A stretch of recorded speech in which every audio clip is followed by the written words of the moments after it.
if I told my husband his siblings are his uncles? Uncle siblings? Uncle siblings! Cousin brother! Cousin brother. This is to answer the question of when does biological relation to a kid really matter? Ooh. So, Difficult Solution 38 says, I, 25 female, accidentally found out my husband's 25 male, 2 sisters, 18 and 26, are both secretly fathered by his uncle, and none of them know. Wow. My husband and I have been together 9 years, married for 6. It started with my husband getting a vasectomy after our second child was born a few months ago. Nice. We were all sitting around drinking one weekend while my husband and his dad talked about what it was like and procedure and recovery and such. At some point later in the night, my father-in-law and I ended up alone outside to smoke, and we drunkenly continued talking and joking about my husband's upcoming appointment. He said something along the lines of, well, when I got mine done, granted it was almost 25 years ago, he kept talking, but for some reason it stuck out in my head. He had always said it was a few years after his youngest was born. So I said, you mean 15 years ago? Oh no. Oh no.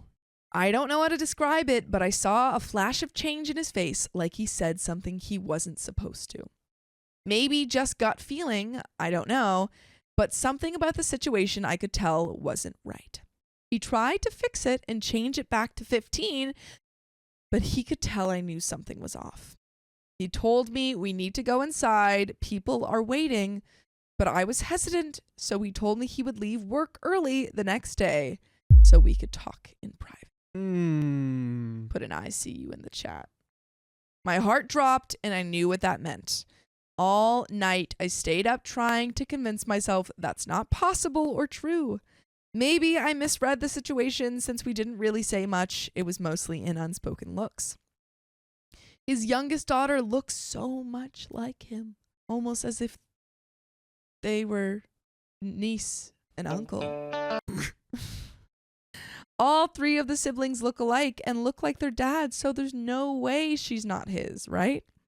He came over the next day, like you said, and we sat in his car and talked for a long time. Here's what he told me.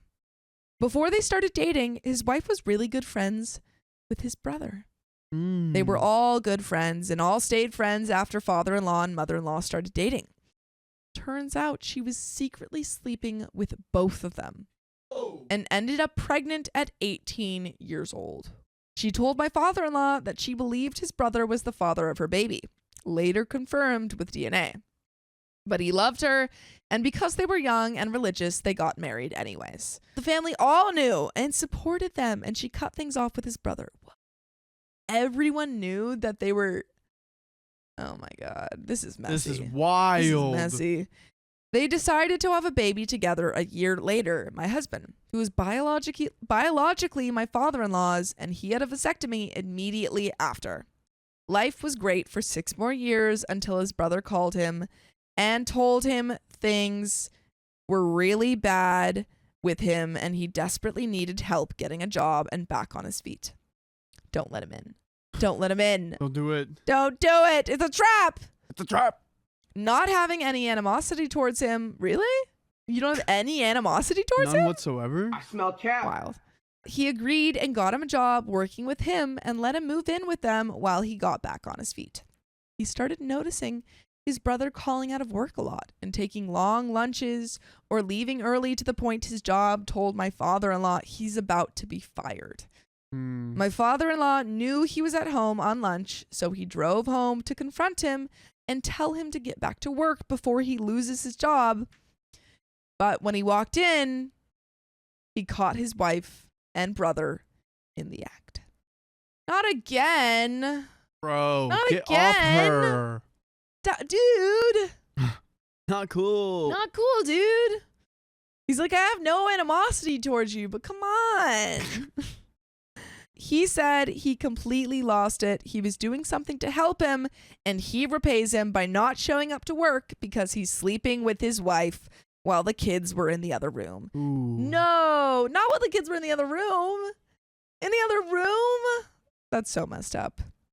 He kicked his brother out. Obviously, him and his wife had a big blow-up fight about it because all trust was broken. But ultimately, he said it was yet again something he just wanted to get through. This guy's too forgiving. I think it's the element of like the religious situation.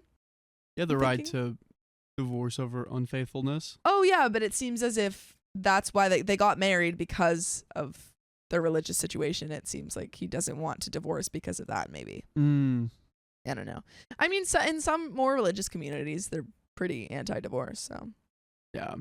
That was until a couple weeks when she calls him at work, something she would never normally do, and says he needs to get home right now because she just found out she was pregnant. Oh.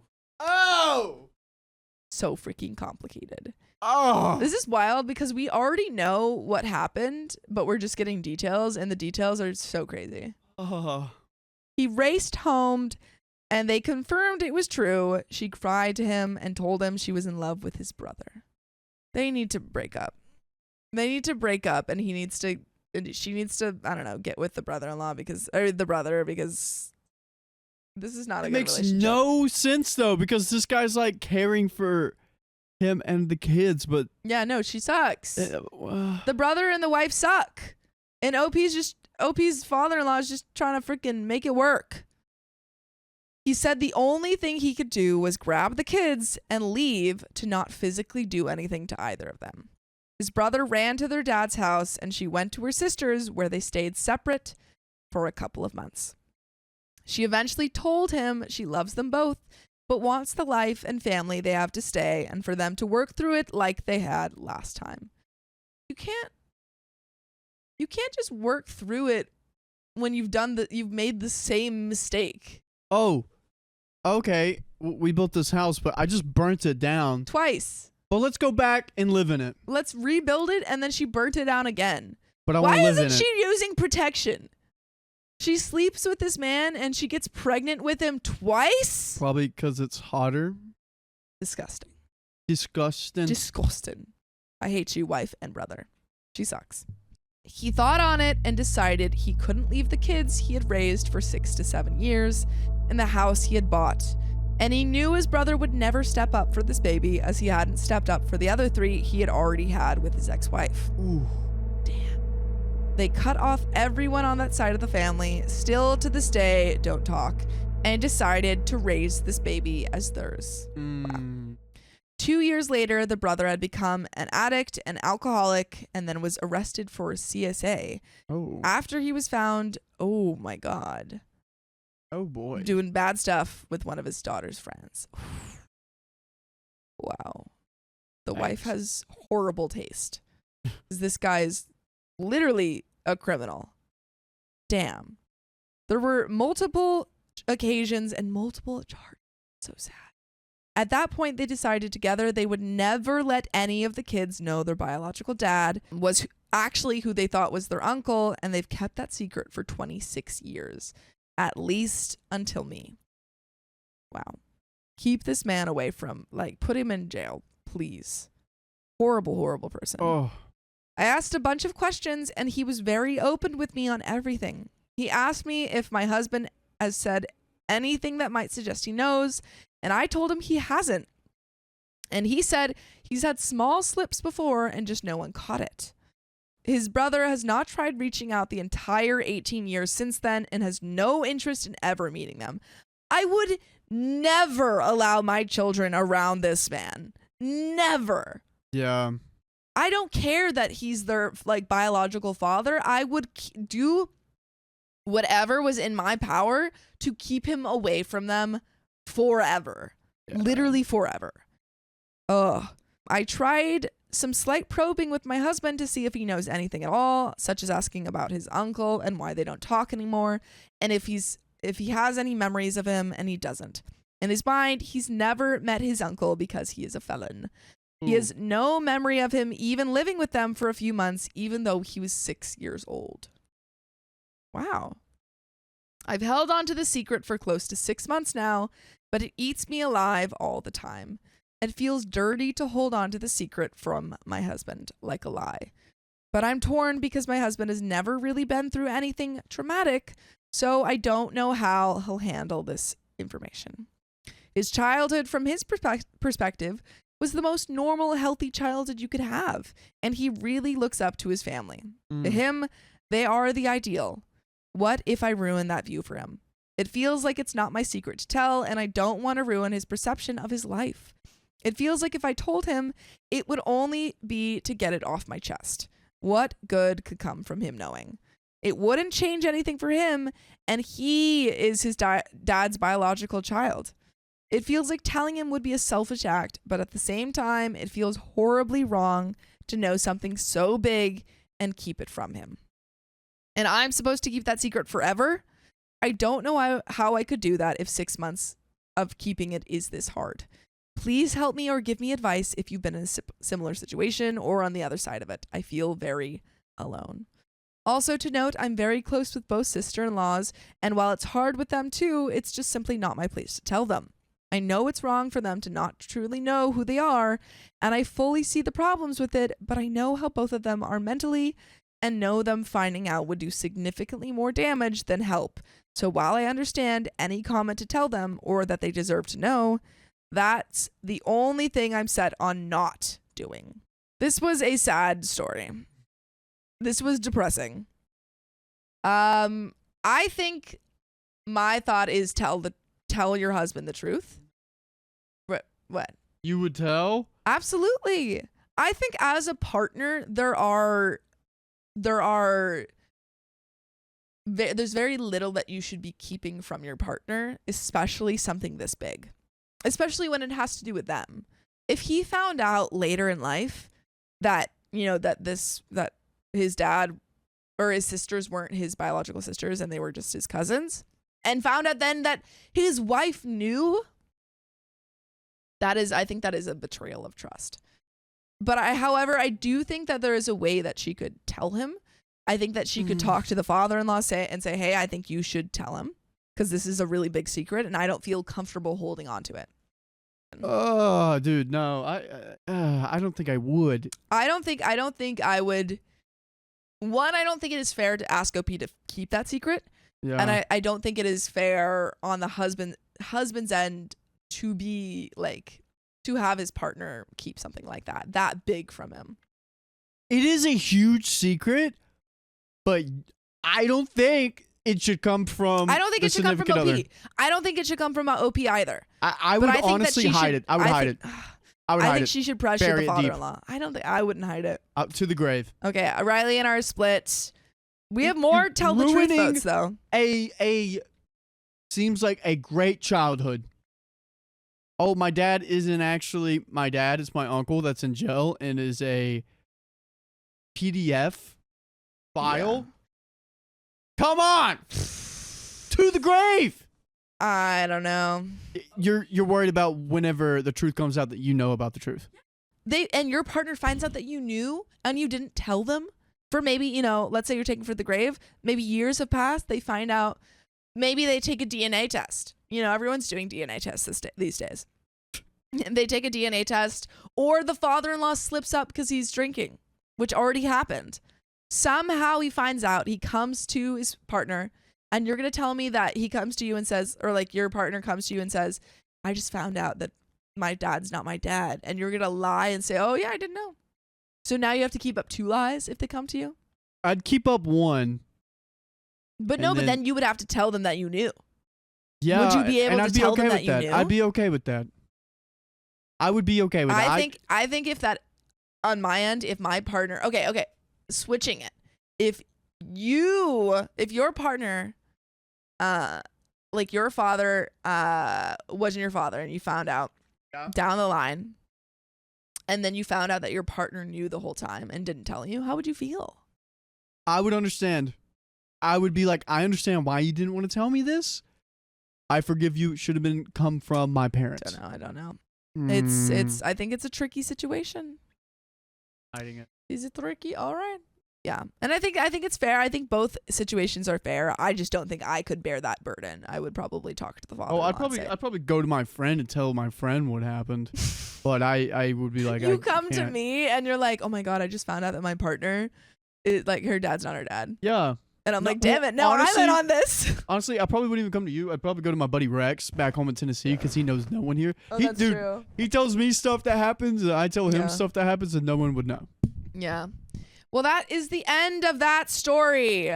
Oh, and when does biological relation to a kid matter? I don't know if that's honestly. I don't think. Yeah, I feel like it doesn't at all matter in this situation. These are his kids, regardless. Yeah. Am I the a-hole for telling my kids they aren't my problem anymore? Bye, kids. I'm not your parent anymore. You turn 18? Not my kids. There's the door. There's the door. Sayonara. And this is to answer the question of when does biological relation to a kid matter? Ooh. Biological relation. Biological relation. Okay. Yeah. Biologically, maybe these are his kids, but maybe it doesn't matter anymore. In here, the DNA. Yeah. But in here? In the heart, don't matter. So Okay. Abel Abies 3675 says, my ex-wife and I got sick of each other after 10 years into our marriage. Oof. We had 3 kids by then, and we tried to make it work for their sake. It didn't work, and we divorced. Yep. I let her keep the house because it was the kids' home, and I wanted them to have some stability. I paid child support, and I paid for extracurriculars on top of that. I had to work a lot of hours to afford everything I was paying for, but I thought it was worth it. My mental health improved, being away from my ex, and the kids were taken care of. I tried to stay involved in their lives, but I couldn't support them financially as well as be there for every event. I made an effort to be there for all of the important things, birthdays, Christmas, holidays. I also made sure that my custody time was sacrosanct. I would turn off my work phone and be present when we were together. But no matter how I tried, they got resentful that I wasn't always there. It didn't matter to them that they only got to participate in these activities because I was sacrificing for them. They wanted me to pay for the extras, but somehow not work to pay for the extras.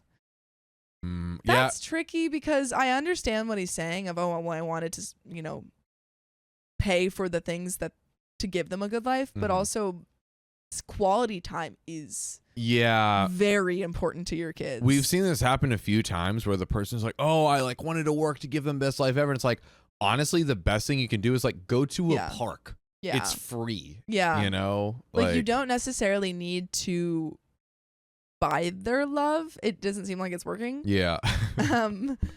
I think kids want parents who are there for them. Yeah. And understandably, I think what he is saying to a certain extent is, they wanted piano classes, and so I was trying to pay for those. Yeah. And they wanted to go to the school, and I was trying to pay for that. And I totally get that.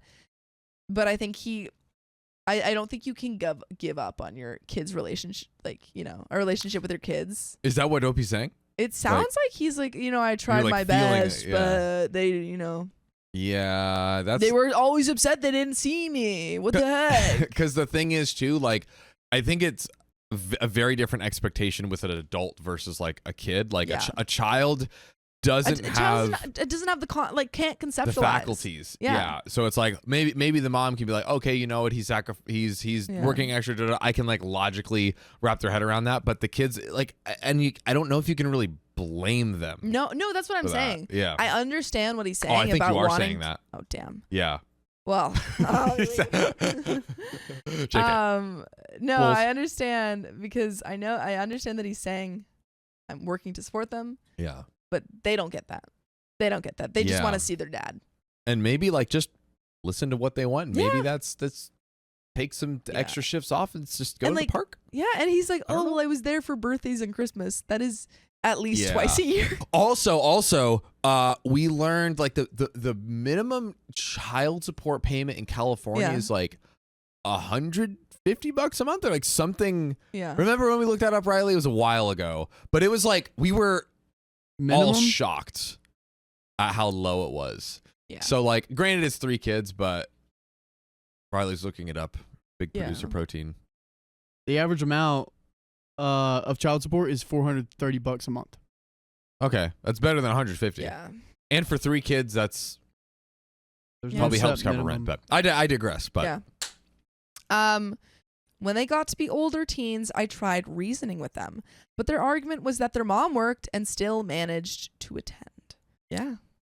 Get a better job, bro. What are you doing? Honestly, you suck. if your job doesn't allow you to spend time with your kids, then that is an issue. I mean, that is massively easier said than done. No, totally understand. Yeah. But obviously he's trying to, again, I get that he's trying to support them. Yeah.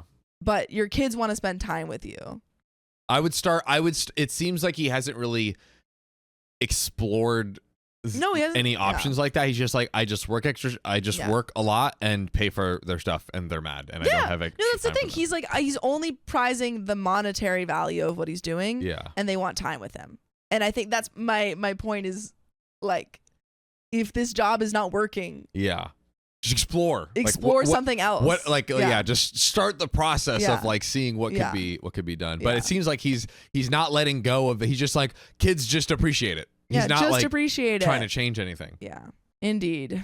If he has the ability to do that, because sometimes family, parents aren't able, which I think was what you're saying. Yeah, parents aren't, they're trying to support their kids and they literally aren't able to spend the amount of time that other, parents are.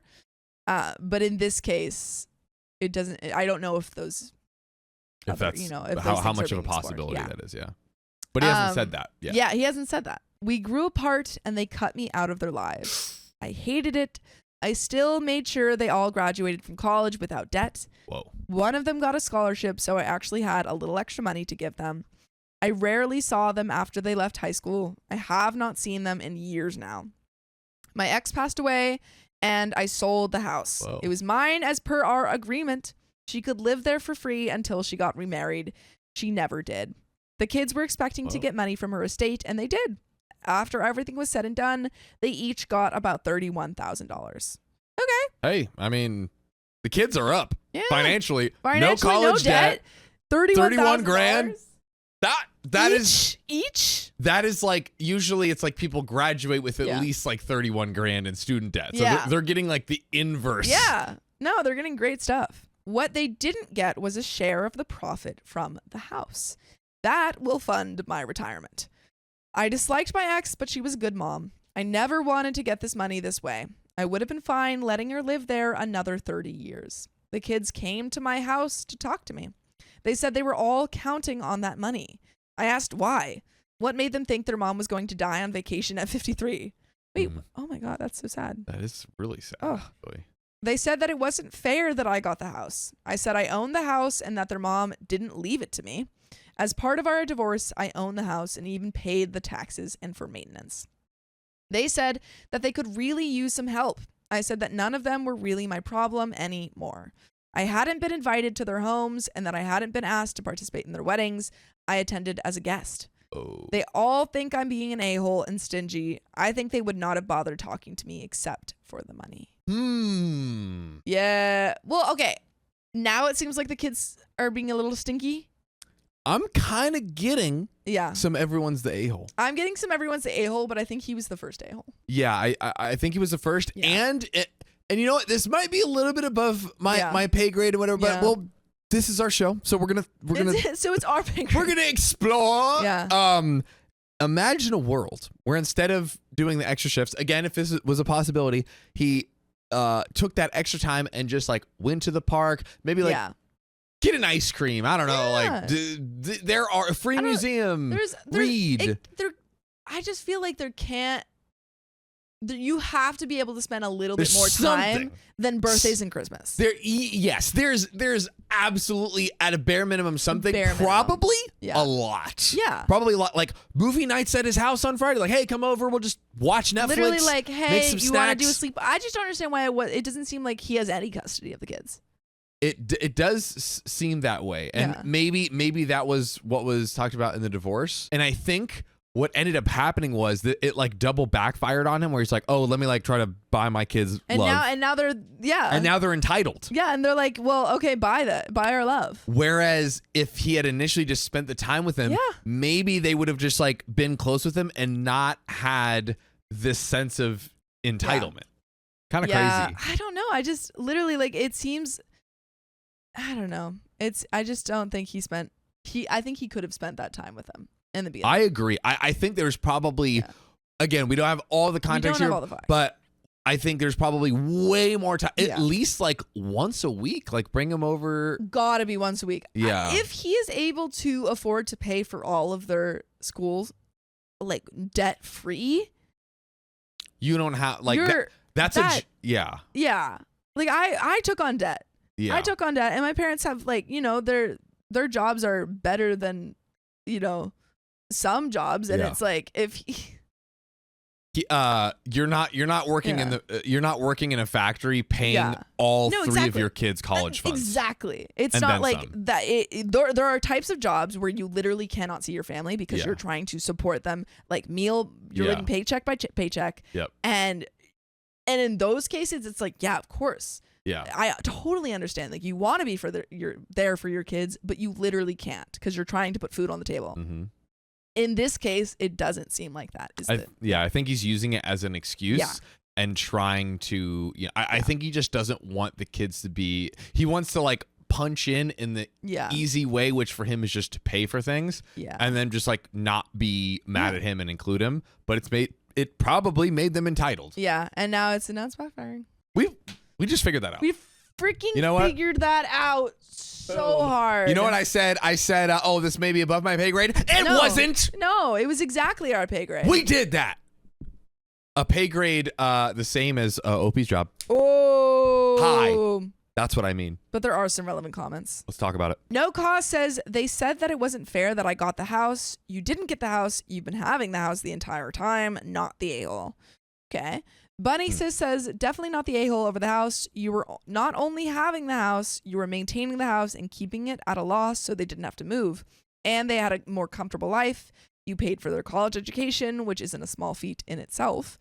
And while you weren't there, you made it possible for their mom to be there for them. They have the right to feel estranged from you, but they have no cause to be angry at you over the house. I expect a lot of that is misplaced rage at losing their mom so early. And it's easier to blame someone you don't know well, but has expectations that weren't fulfilled. I think there are some good points being made. I think the points about the house are true. I just think that, like, I think he's not the a-hole for the house, but I think he caused the problem. Yeah, I will say I do want to give him some credit in terms of while he may be just like, schlepping it off and just kind of trying to, again, buy the love. He did pay for their colleges. Huge. Yeah. He did provide a house for them to live and the mom to live rent-free. Huge. And pay child support. Like all of these things combined together are actually very big tremendous contributions towards the children's lives. And their lives are in a completely different space had they not been given that. So 100%. I think we can give him credit where it's due there and still hold him accountable in this area where it's like, if you had just spent some time with him, maybe they would not have these feelings. Yeah. And also the misplaced rage taking it on someone they barely know, the dad. I thought that was also a very astute observation. I think so too. As well, because they're probably just like, we don't know this guy, and he's trying to take our house. Yeah, which obviously legally is his house. Totally understandable why he wants to. But they already got this $31,000. Yeah, their grief or whatever. That's just how they feel. I think in this, I think there are two parts to this story. Yes, I think he made a lot of mistakes in how he handled their parenting as kids. Yes, but I think that he is not the a-hole in taking the house now. Yes. It is a intricate thing here. You can be a angel over here and an a-hole over here at the same time. Agreed. That is totally something that can happen. Yeah. Yeah. I don't know if he mentioned this, and correct me if he did, but if he had, I feel like you could kind of sit the kids down and at least make an attempt to explain in an age-appropriate way. He did say that he tried to explain it when they were a little bit older, saying like, hey, I can't be there for you because I'm supporting you. Yeah. Yeah. Which kind of a cop-out too. Just like, I totally understand him wanting to support his kids, and which is, as you said, commendable. But there comes a point. I'm wondering what his, his relationship to them was before the divorce. Was he there for them? And why did that relationship, if so, why did the relationship change? Because he kind of put it on the mom to raise them. Yeah. I wish we got more context into what the divorce like process was like and the legal custody percentages. Ooh, Josephine Mandola-Bergquist says, was he a good father? No. Was he a good provider? That's Josephine, nail on the Perfect. head. Or maybe like he was a good father, but he wasn't a good dad. I think same thing. Same thing. Yeah. But yeah, I agree. People might be mad at me for saying this, but I think in this scenario, don't take the extra job. They have to pay their way through college, but you spend all that time with them. Yeah. Better outcome. I agree. No, but I honestly think if my parents had been like, we're going, and they did help me through college, but I did have to take out loans. Mm-hmm. And if they said, you know what, we're not going to have to take out any loans. We're going to pay for literally everything, but we're not going to see you. I would absolutely choose the loans. Yes. I would absolutely choose that over not seeing my parents and not spending time with them. My eyes just got really sore. Hold on. I'm not crying. I just got something. Hold on. While you're doing that, I would absolutely choose to spend time with my parents. But no, I totally hear you. Like, I think it's funny how like parenting with like school and everything, maybe this is our Western capitalistic society. It on the surface seems like it's kind of gearing you towards becoming a productive adult, when in actuality it should be building up a loving, good, empathetic adults. Yeah. That is like the true goal of parenting, I feel. But it can kind of feel with like, it's like high school, like, oh, we're helping you with figuring out college and like, like all of those things, especially in like later adolescence. It feels like it's geared towards being a productive adult, when really the most important thing, if you're not a loving, good, empathetic human, then what's the point? Yeah. And also, this is not talking about scenarios where like a parent literally can't afford to do that. This is it seems like he can afford. We did to get the spend context. Time. Yeah. Because there are situations where it's completely different, and they literally like are living paycheck to paycheck and have to make the sacrifices. This is facts. Yeah. You know what else is a fact, Sophia? This next story. Yes. My sister is sabotaging my marriage and my pregnancy. Should she be at the birth? This is OKOP, home of the craziest stories on earth. This comes from Throwaway Pink Boats. And they say, okay, so the key players in this story are me, female 27, my husband, Kareem, 40, and my little sister, Tasha, 13, and my mom, 58. For context, my mom and dad had Tasha as a last resort to fix their failing marriage. Best way to save a marriage, they say. I'm nearly 9 months pregnant, like legit 3 weeks out, and my husband is a second-generation immigrant. We weren't trying, but we were excited when we found out about the first baby. We were waiting until we were out of the first trimester and told everyone after that, because like sometimes you could have like a miscarriage and stuff. Kareem's family are super excited and can't wait to bring the baby to their home country. My mom was happy when we told her, but made some grumbling remarks about being young to be a grandma. I presume she was joking. My dad, we told separately. He gets on great with my husband, and he said he would help Kareem and I with anything baby related. At first, Tasha, so Tasha is the 13-year-old little sister, was excited about talking about how she's the youngest auntie, and it was cute. She is spoiled. I don't want to call her a brat, but she can get an attitude when things don't happen how she wants. But then once we told everyone we were having a girl, she went quiet. We didn't do a big announcement, just told people when we saw them. We both have busy jobs, and I kept working until recently. Luckily, I can work remotely if needed. My dad was excited to be a girl granddad. In some ways, I've been closer with him after the divorce. My mom put all her effort into Tasha and making sure she was okay, as she was the youngest. She's a bit of a golden child for my mom. Kareem's family got him a t-shirt that has a joke about being a girl dad on it. I've always said he gives off girl dad energy, so it's funny. When I got big around the 5 months mark, I was really ill. I had hyperemesis gravidarum and was admitted to a hospital. Riley, what is that? Sounds like a Harry Potter spell. It is. Intractable vomiting during pregnancy. That sounds rough. Leading to weight loss. Don't like that. Don't like that. I have a heart condition, so there was always worry about side effects during the pregnancy. Tasha refused to visit me in hospital, meaning my mom didn't come either. but I understood why a 13-year-old girl might not want to come to a hospital. However, she's become so standoffish and rude to myself and my husband. Scoffing when we talk about baby girl, joking how emotional I was, saying more trouble than it's worth with my heart. She said we stole her favorite name when we announced it as Adley. She's never said that name before. She also joked about how fat I had gotten. Kareem had enough and told her to grow up, but my mom defended Tasha, saying she's probably just a bit jealous about no longer being the youngest in the family anymore. That sounds a little bratty, Tasha. Yes. Yeah. Yeah. Very spoiled. Very spoiled. Not liking this vibe. Not at all. I mean, you're definitely seeing like youngest sibling jealousy. I tried to talk and ask her what's wrong, but she got an attitude again and told me I made everything about the baby and myself. No, you're making this about yourself. Yeah. How dare you make it about you and your baby that you're about to have like in like a literal like a week or two. Yeah, this time is for her. Like, let her have this moment. Yeah, she's about to pop. She Come needs to on. be like comfortable. We were discussing my birthing plan on a family FaceTime. Typical self-absorbed mother talking about a birthing plan. That's probably what Tasha is saying. And how I have planned to have a C-section to reduce the stress on my heart. I'm a bit nervous, but I've had surgery before. I was trying to get my dad to calm Kareem down and asked if he'd be in the waiting room. He was really happy and asked if he could bring his good friend. We all know she's his girlfriend, but they won't admit it. I like that little like drama on the side. Little side story. Little side story.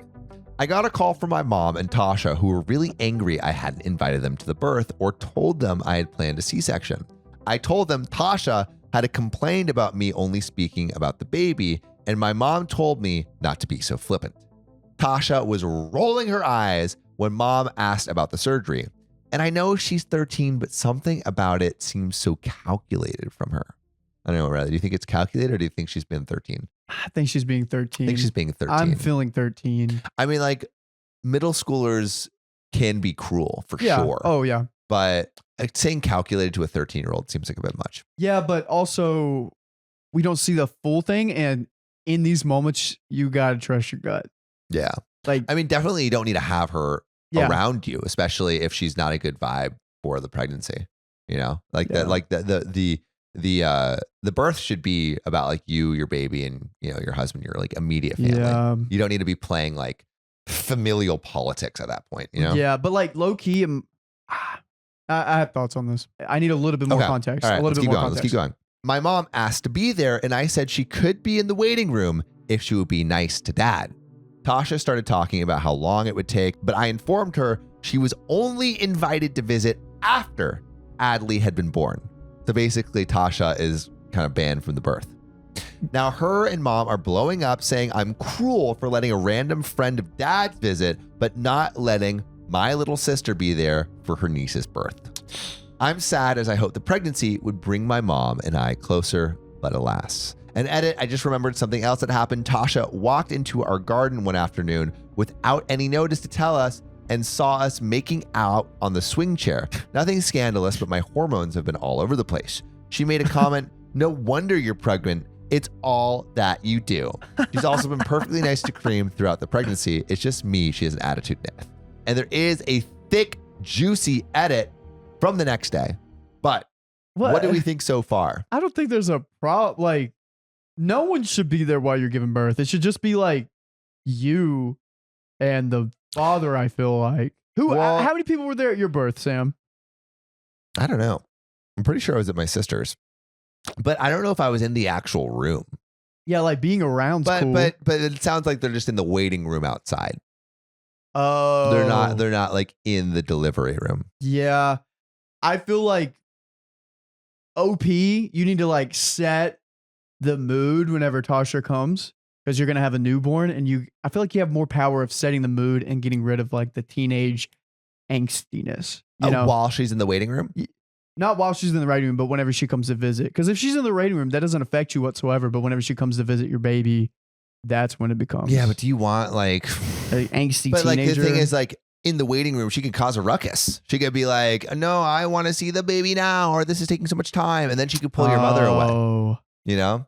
Yeah. And so she's like, all right, she can come after the baby's delivered. Yeah, that makes sense. Like, That makes sense. Why is this a Especially big deal? because she's had a history of being kind of a little. Yeah. But I'm just saying OP has an opportunity now to set the mood. Yeah. And like, I don't know. What do you think? Do you think you would have someone like Tasha in your waiting room, or would you banish her? What would you do? Put your answers in the comments. Yeah, I'm curious. So, edit. The next day. As some people can't seem to understand, I'll reiterate. I've tried connecting to Tasha. I've tried communicating and comforting her. I've tried getting her excited about being an auntie. She's made cruel comments about my weight. I used to have an eating disorder. How I'm a attention seeker to get pregnant. She's literally slammed a door in me, causing me to hurt myself. She's been all over my husband, but ignoring me to my face. She's made a comment about me not keeping my legs shut. This isn't about her being confused. She knows what childbirth and pregnancy is. She also banned our mom from visiting me when I rushed to the hospital and had complained about me talking about the baby, so I didn't include her in conversations about the birth. She's not angry because I'm trying to keep her away from the baby. She's angry because I'm pregnant and she will no longer be the youngest girl. I'd like to add the family dynamic was pretty good until I got pregnant. She was my mom's favorite, but dad doesn't do favorites. That makes a lot more sense. Yeah, I mean, what do you even do with a kid like that? I feel like it needs to come from the mom, but it doesn't seem the mom is going to do anything. Yeah. Because the mom is like the one who's parenting her. Yeah, this reminds me of Rugrats. Whenever the little brother was introduced to the family, the first Rugrats movie. Yeah, I didn't watch it. You watched the Rugrats movies? Yeah. I watched the Simpsons movie, but never the Rugrats. Dude, the Rugrats. Does it go off? Well, like pretty good. Tommy, his brother Dill is in the picture, so Tommy it spends the whole movie figuring out what it's like to not be the only child, to be an older brother. So I feel like this is very similar. Like, it's just a phase. It's a phase. Yeah. You have to be a rock while she's a wave. Yeah, because I mean, she is a child and you are an adult, so like you need to be the more mature one. She's literally a teenager. So, but I don't think that means you have to have her at the birth. No. Update 2 days from the OG post. I want to address the comments saying I'm a bad sister. I hate Tasha. I need to reassure and comfort her and show her sympathy. We had a normal relationship until I announced my baby was a girl. Then she got an attitude change, but only with me. She's blocked my number and runs away from me when I try to talk to her.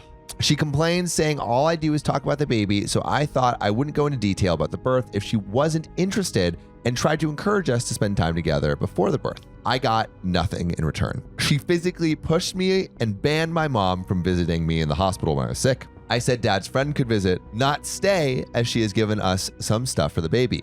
Mom hadn't been involved with me or the baby because of Tasha, which is fine, but why would they then want to be at the birth? I've been trying to reach out and ask her reasons for being so horrible to me, calling me names and saying things about my baby, but she ignores me and won't talk to me. So I don't know what else I'm expected to do. I appreciate being a 13-year-old girl is hard. I was one once, but I didn't act like this. It's not my place to have to parent Tasha when she has two parents, a mom that spoils her, and when I'm about to have my own baby. Yikes. It does seem like the mom needs to step in and it just like isn't. Yeah. She's not doing her job. She's not doing her job. Dang. And is there anything like OP can do, you think? Like what would you do in OP's position? It honestly sounds like she's done a lot already. Like try to comfort her, talk to her, but she's physically pushing her away. I feel like still keep that welcoming, like, hey, if you need to talk, let's talk. I'm here. But you figure this out on your own. Yeah. When you're ready, I'm here. Sometimes like trying to bridge the gap actually like pushes that person further away. Yeah. They gotta want to mend it. Yeah. Cause they have to help you build that bridge. You can't just build a one-man bridge. Yeah. What would you do? I would probably not have her at the birth for sure. And like, just like probably at least for this time period, make less of an effort to, or maybe not less an effort, but force the relationship less. Yeah. It does sound a little bit forcey. Yeah.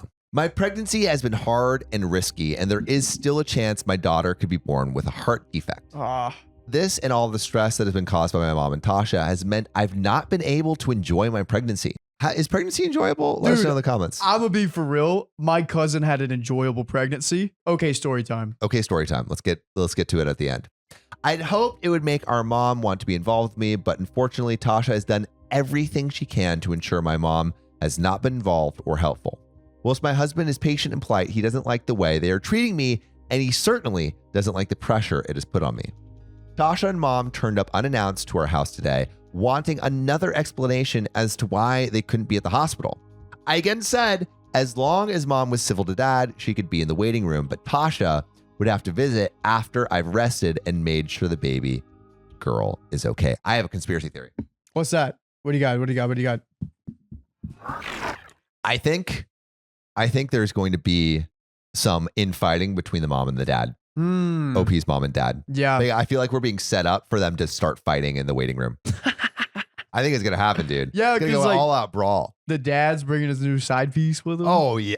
Dude, and especially if the mom doesn't know about this friend being the side piece. Well, not even a side piece, main piece. Main piece. Main piece. New main piece. New main piece. Ooh, hands will be thrown. I'm ready for it. Yeah, dude. I'm ready for the drama. Dude, But I wonder what the like, I don't know if it's the husband or her partner. I wonder what her partner's like feeling through all this. He says he doesn't like it. Kareem is like, I'm not about this fucking shit, dude. Dang. But- What a dad. He's in dad mode. Let's get back to reality and see what really happens. Dude, I can't wait to see John Fry in dad mode. No, dude, he's gonna crush. I said she had moaned all of the pregnancy. She says that it's all I ever talked about, so surely she has no reason to want to be there. She got angry and threw a mug at the wall saying she wanted to be there and that's where everyone else would be and she shouldn't have to be on her own and bored. Okay, she's the attention seeker. Dude, throwing a mug at the wall, wow. I told her it was not a fun day out. I would be having major surgery and people want to meet my daughter. She screamed saying I'm an attention whore for not giving birth the normal way and demanded our mom that they go home, which is when the mom stepped in and said, no, honey, that's not okay to say. I wish. We wished, but they left quickly as they had arrived. I don't know what my mom plans on doing, but yeah. Dude, the mom really needs to say something here. And just isn't like, this is how brats are born. Yes. Absent parents. Yikes. Start believing in star signs soon. Yeah, dude. It's a Move to slippery LA. slope. Buys a crystal. Whew. Starts saying Mercury's retrograde. That's why I threw a cup at the ceiling. And then she'll just like blame it all on her being a Pisces. Yeah, dude. It is Pisces season though. Crazy. Sometimes I do feel like throwing a cup at the wall. But you don't. But I feel like it. But you don't do it though. I don't know. I could be convinced it is Pisces season. It is Pisces season, but like I feel like I threw a cup at the wall. It's like a Taylor Swift lyric. It must be. Taylor Swift, I threw a cup at the wall. I threw a cup at the wall because you showed me just one of your Gotta be on her new album. balls. Nope. Dang. So, well, those of you who have said to not tell anyone when I gave birth were right in a way. Woke up to cramps and blood-tinged water in our bed. Aw. So Kareem rushed me to the hospital where my OB said I was in early labor caused by all the stress, most likely. Dude, literally this 13-year-old may cause so much stress that it jeopardizes the pregnancy. That's crazy. And it's not good for the baby because the Not good for baby the baby. might have complications. The baby's going to be stressed. Yikes. There was too much pressure on my heart and it was causing the baby to be in distress. So they put me under and gave me an emergency C-section. I woke up this morning to my husband holding our beautiful daughter in his arms. She's perfect with a healthy heart and a good pair of lungs. Aw. She's so beautiful and I didn't know I could love something so much. She's such a good girl and we spent the morning together as a family. We will be inviting my dad to the hospital tomorrow.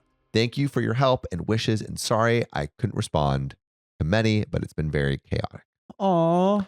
And happy ever after. Dude. Happy ever after. The story ends not right there. We got another juicy, thick update where I'm guessing things go awry. No. Why can't we have nice things? We can't. So this is 5 days from the original post. Okay. After giving birth yesterday, I have to stay in for a week as it was an emergency surgery. As we had rushed to the hospital, we didn't have all the things I will need, so Kareem went home to pack a bag of things for me. He stopped off at my dad's, and apparently Tasha was with him. Interesting. Kareem was polite, and Dad was asking lots of questions about Adley and I. He left the room to get the presents he and his girlfriend had gotten for us, and Kareem was left with Tasha. Apparently, she was all over him, but not asking any questions about myself or Adley. Kareem said she threw herself at him and tried to kiss him. Dude, this girl is like actively trying to destroy Home wrecking. OP's wife. She's 13 too. This is Yeah. oh I feel like, all right, now that I'm like reading the rest, remember that moment where it's like we were like calculating? I feel like now it feels calculated. yeah. She's Feels definitely calculating now. Yeah, she's calculating. Yikes. But he swerved and got up abruptly, telling my dad that they needed to do something with Tasha and she was getting out of control. He told me what happened as soon as he got back to the hospital. He's really worried that my mother will make him out to be a bad person. I think my dad has cameras in his house, so I'm going to ask him if there's any in the hallway. Oh, because she could like say something. Yeah, I mean, I could see her trying to get Kareem in trouble. Yeah. And there is an edit. Tasha has texted me. Safe to say she's not being abused, and no, my mother doesn't have any male friends in the house. Tasha sent me a text saying she was sorry for trying to kiss Kareem, but I've stolen everyone's attention. And apparently even our mother was asking about me yesterday. What, about the recent birth? She sometimes literally refers to her mother as her mother.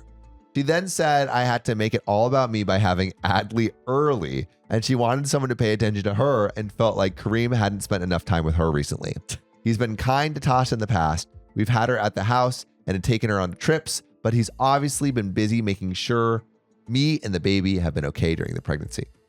Oh my God, she is such an attention. She literally called OP an attention whore, but like, look at him here. Like she is vying for all the attention. That's exactly what I've been thinking this whole time. Yeah. Looking in a mirror. Do you not see the paradox? Yikes. Do you think it's because we've been staring at each other through a mirror this whole time? I think it's romantic. Hmm. Mirror, mirror on the wall. Who's the fairest producer of them all? Ooh. Riley. Mirror on the wall. Who's the fairest podcast host of them all? Sam. Go! I beat out John. I don't see him through a mirror. Oh, that's true. Anyways, That's this true. is whack. Look in a Anyway, mirror. honestly, I feel like I've been blind to her showing her crush on Kareem. It never crossed my mind, but if I look back, I can remember her saying things or doing things that weren't out of love for an uncle. Honestly, he feels really bad about it and has promised he's never done anything to give her that impression, which I 100% know. If I thought she had been groomed, I'd be out of the hospital bed and in her room right now.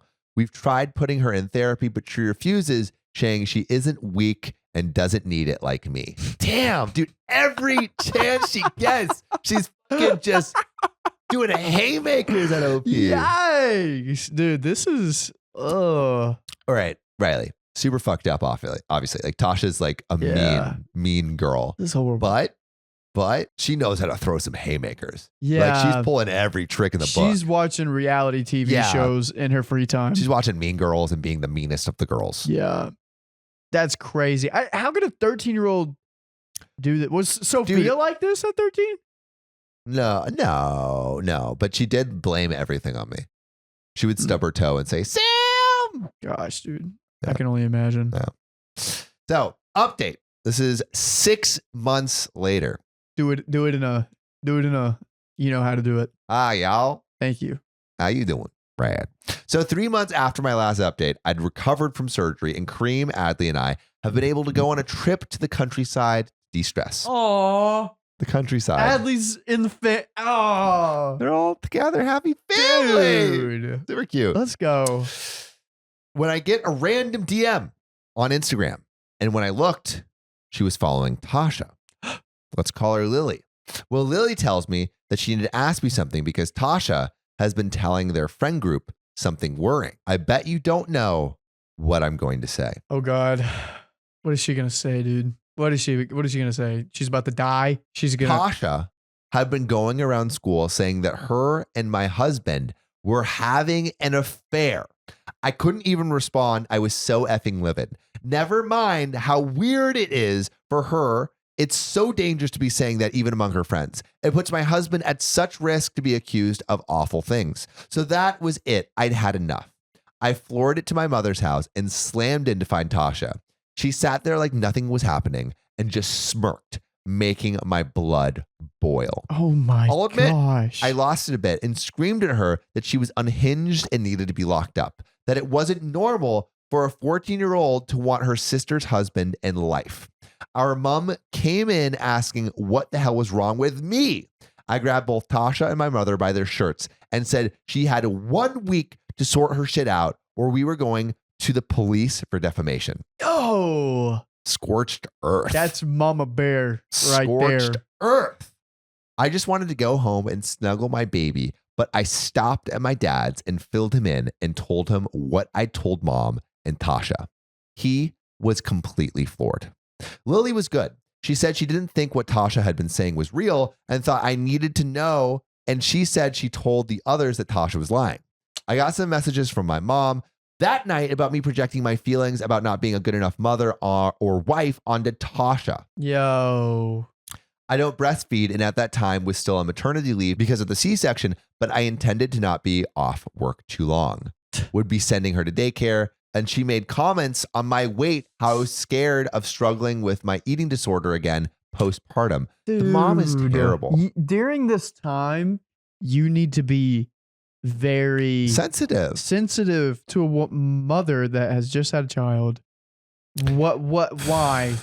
I mean, the mom is just playing favorites with Tasha. But how terrible is Tasha, dude? This is horrible. Tasha had told her how she had no clue what I was on about. She really knew where to hit me, I won't lie.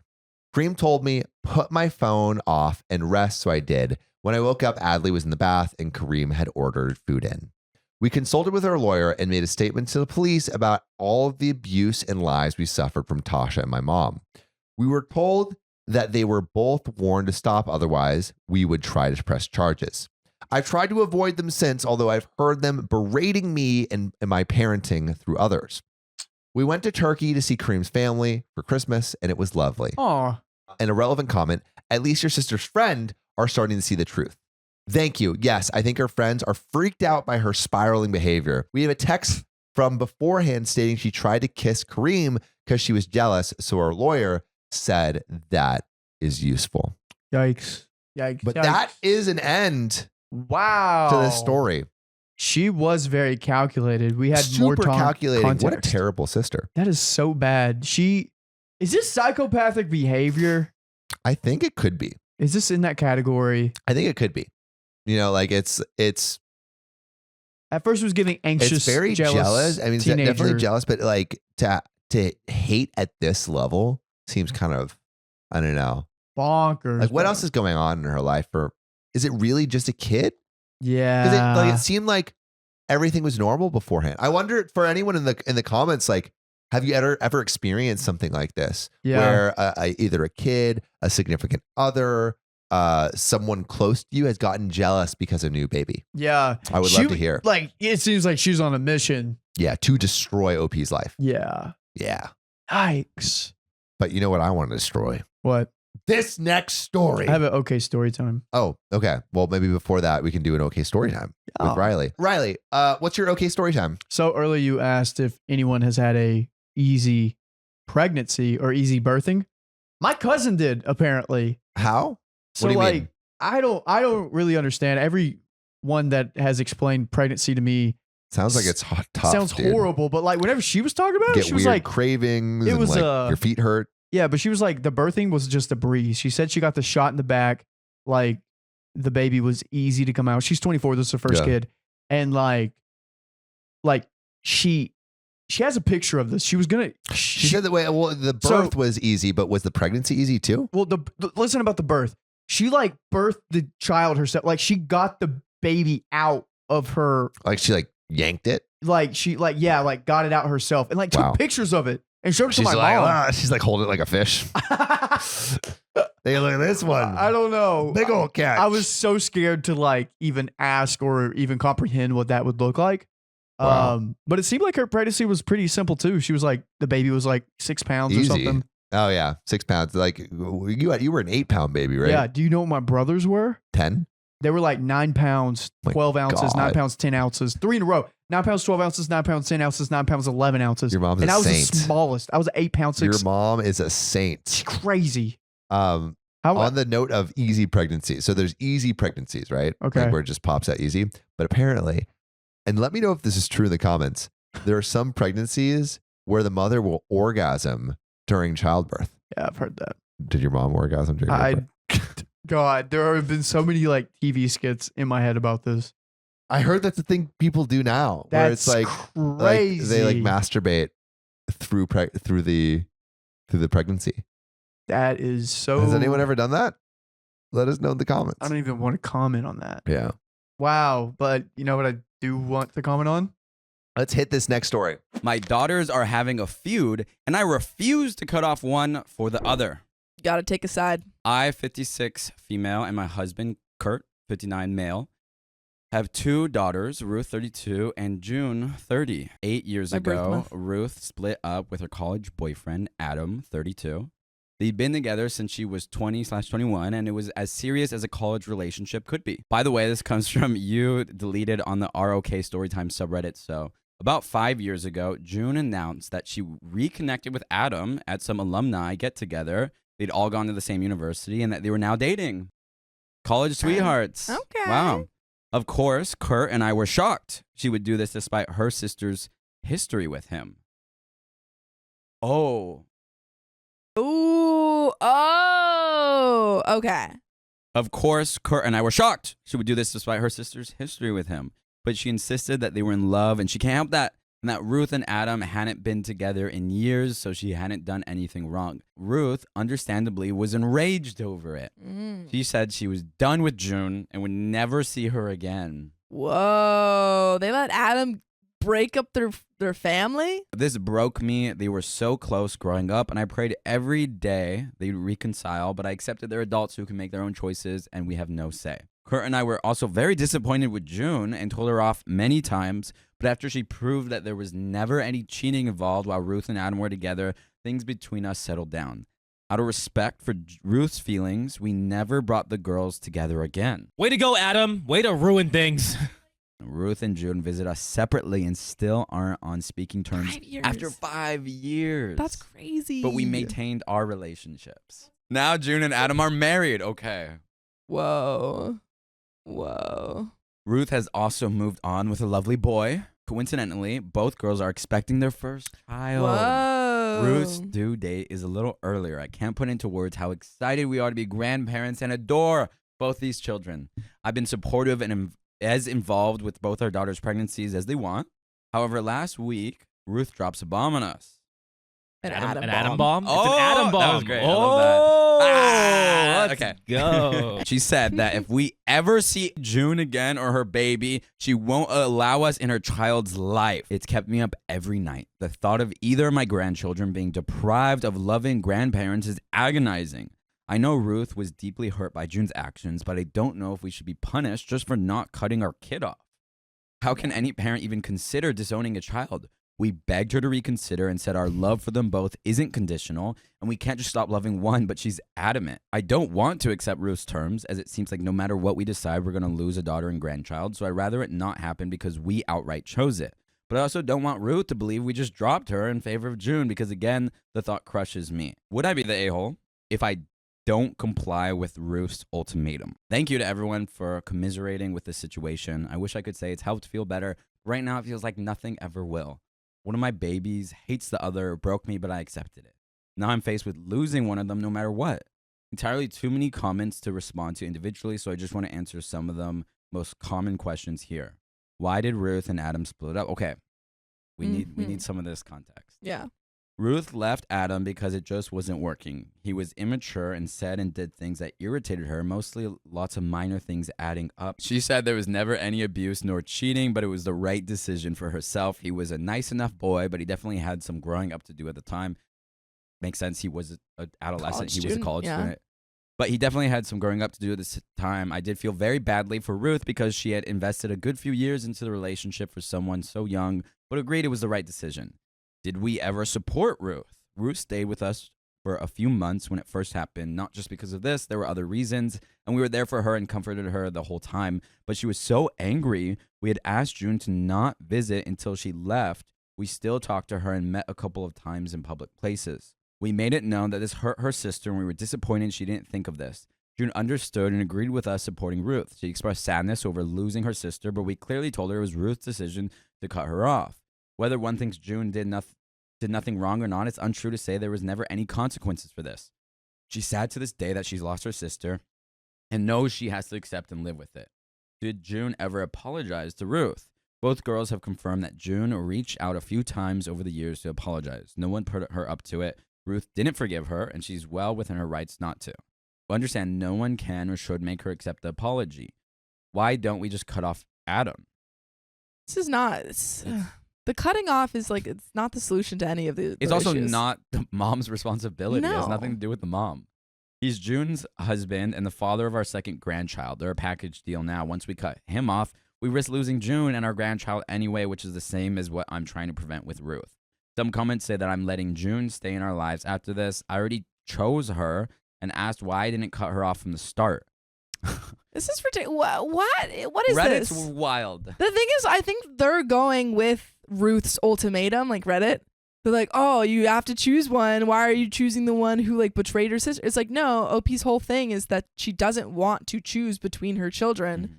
And she she's- doesn't have to. To she choose yeah. is to be corroborating with this wild Yes. demand from Ruth. This very vindictive Mhm. thing from Ruth that is not okay. Not disowning June doesn't mean I chose to be her mother over Ruth's. I never abandoned Ruth and never will. Ruth has thanked us for our support in the past. She said she was fine with how we'd arranged things for the last 5 years. As long as she never had to see June, she was happy seeing us and everything was normal between us. It's only now that she wants us to disown June 5 years later. Yeah. Some say she should have cut us off years ago for still loving June. Who says that? Don't say that.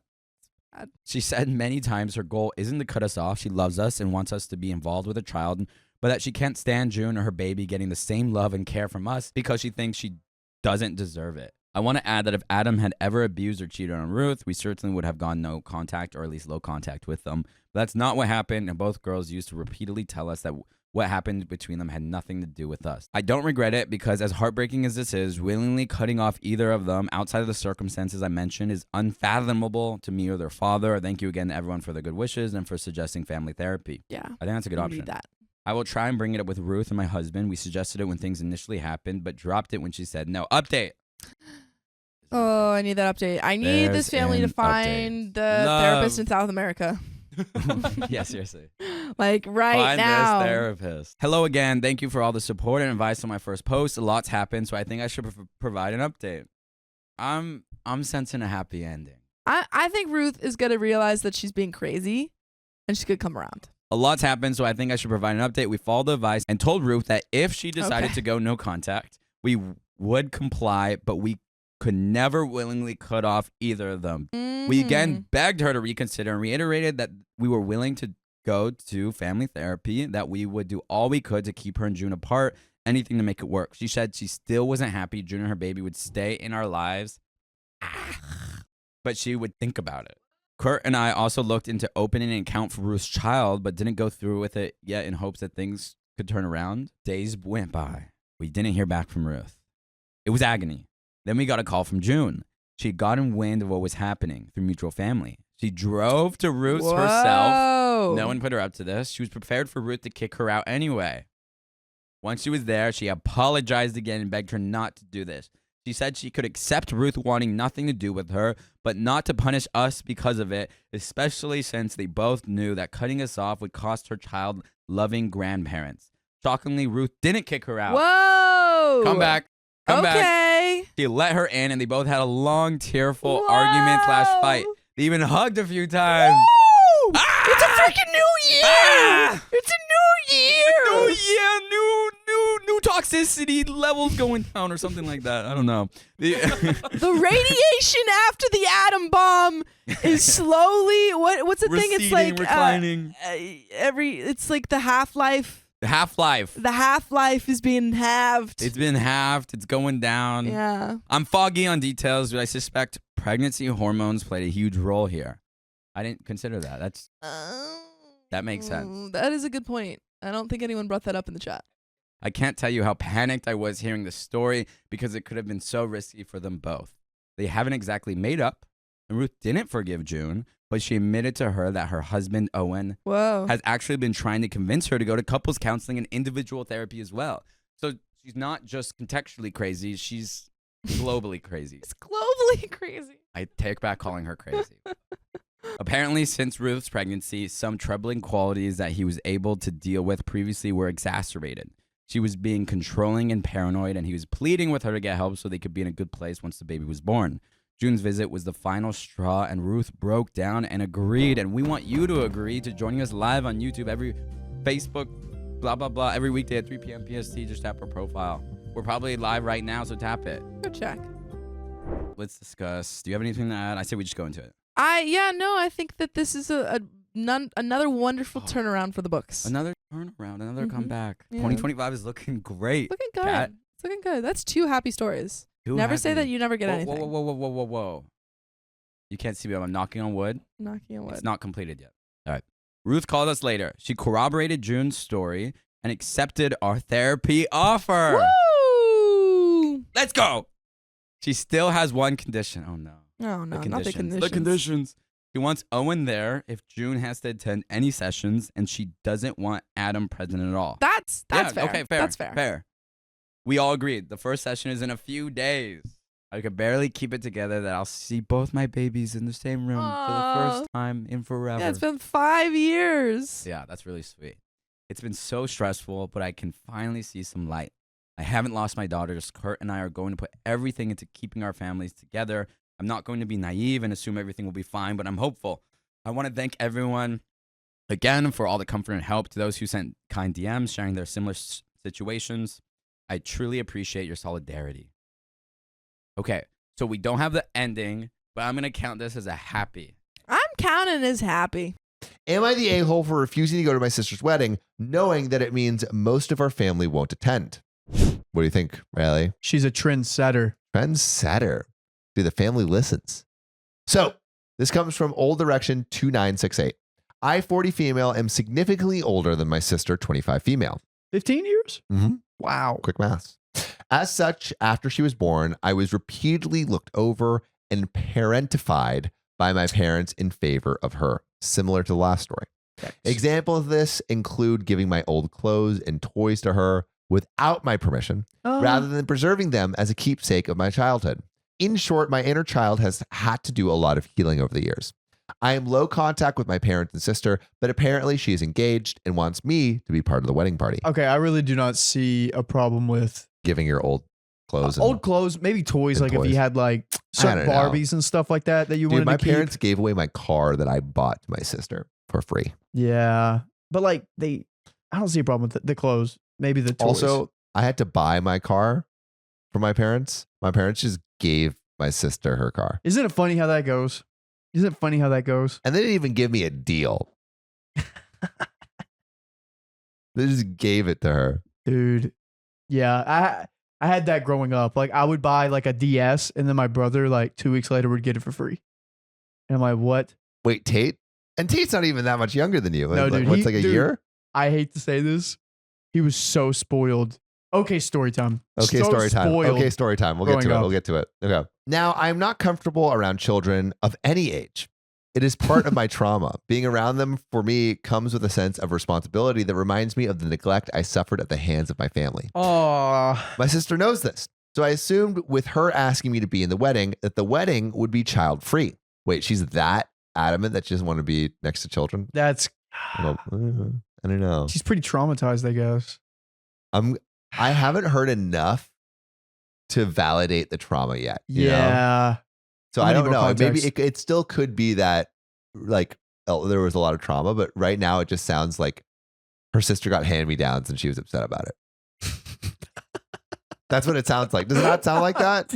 That's the only thing we have. That's the only thing we have, and that's what it sounds like. Let's just make it a big deal out of it. We're definitely like boiling it down way too simply. Yeah. but Watch like something also terrible happen and we get like. yeah. But I see you in the comments if you know we're going to be wrong.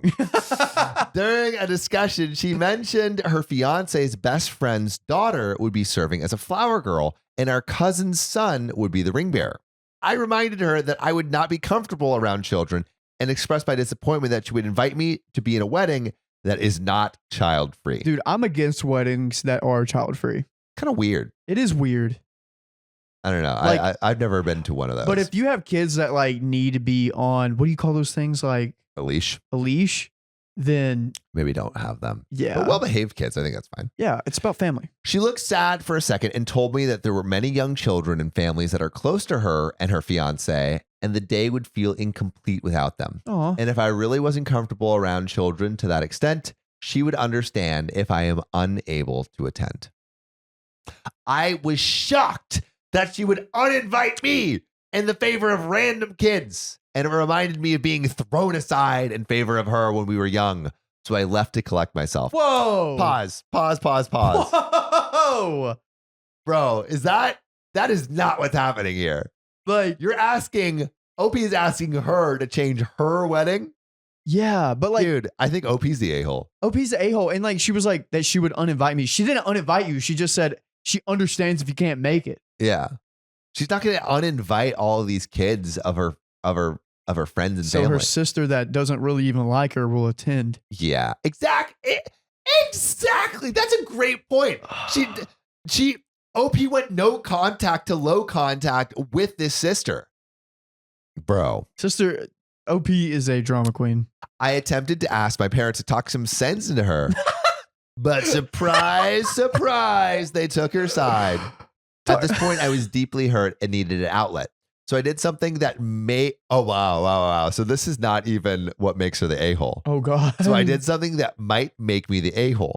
This is going to be so a-holey if OP thinks that this might make her the a-hole and not everything that came before. I am friends with some other family members on Facebook, and I made a post about how my sister was kicking me out of the wedding and that my parents were taking her side, all because of the No. trauma that they contributed to themselves. I didn't go into detail because I didn't think it was anyone's business. I just wanted to vent. Oh my Your sister isn't gosh. kicking you out of the wedding. Isn't that defamation in a way? Yeah. Well, I mean, like, I don't know if it's legally reprehensible or like legally binding, but Yeah. yeah. Holy cow. I didn't. Now people are apparently refusing to go to my sister's wedding unless I am reinstated as part of the wedding. She and my parents are begging me to come, but still refusing to budge on the children being there. So it doesn't make much difference to me. I do feel bad because I didn't know that our family would refuse to come, but I cannot go to an event that has that many children running around or retract my statement because I don't want the family to think I lied, which you did. You lied. You did. Am I the a-hole for refusing to go? Yes. It's so obviously yes. What an asshole. Oh my gosh. Oh, and there is a slight edit. For those of you suggesting therapy, I am in therapy. My therapist is incredible and helped me realize how heavily my past affected me. I have yet to discuss the Facebook post with her, but we'll see what she has to say. Whoa. Bro, Oh my gosh. this therapist needs to be fired. Dude. The therapist is not giving good advice.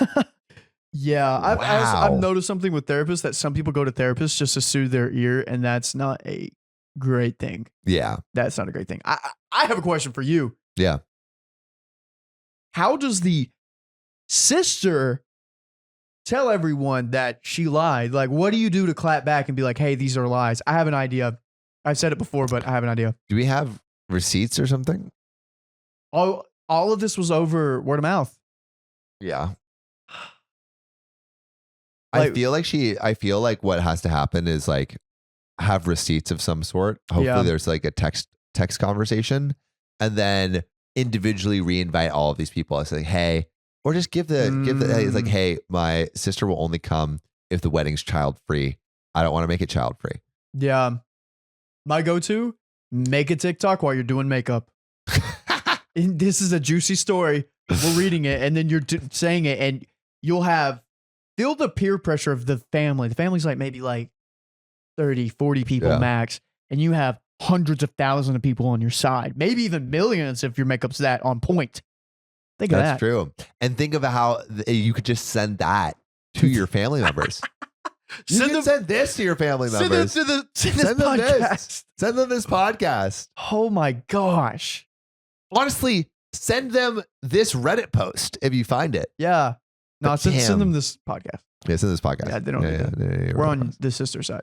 But That's crazy. yeah. OP, I mean, definitely the a-hole, at least in my opinion. I want to know what y'all think. Put your answers in the comments below. But Riley, I want to hear about Yeah. your okay story time. Okay, growing up, I'm sorry, Tate, I'm throwing you under the bus, but growing up was tough because, like, I would do, for example, I'd work at the sawmill and I would work more or do more work than my brother and we get paid the same.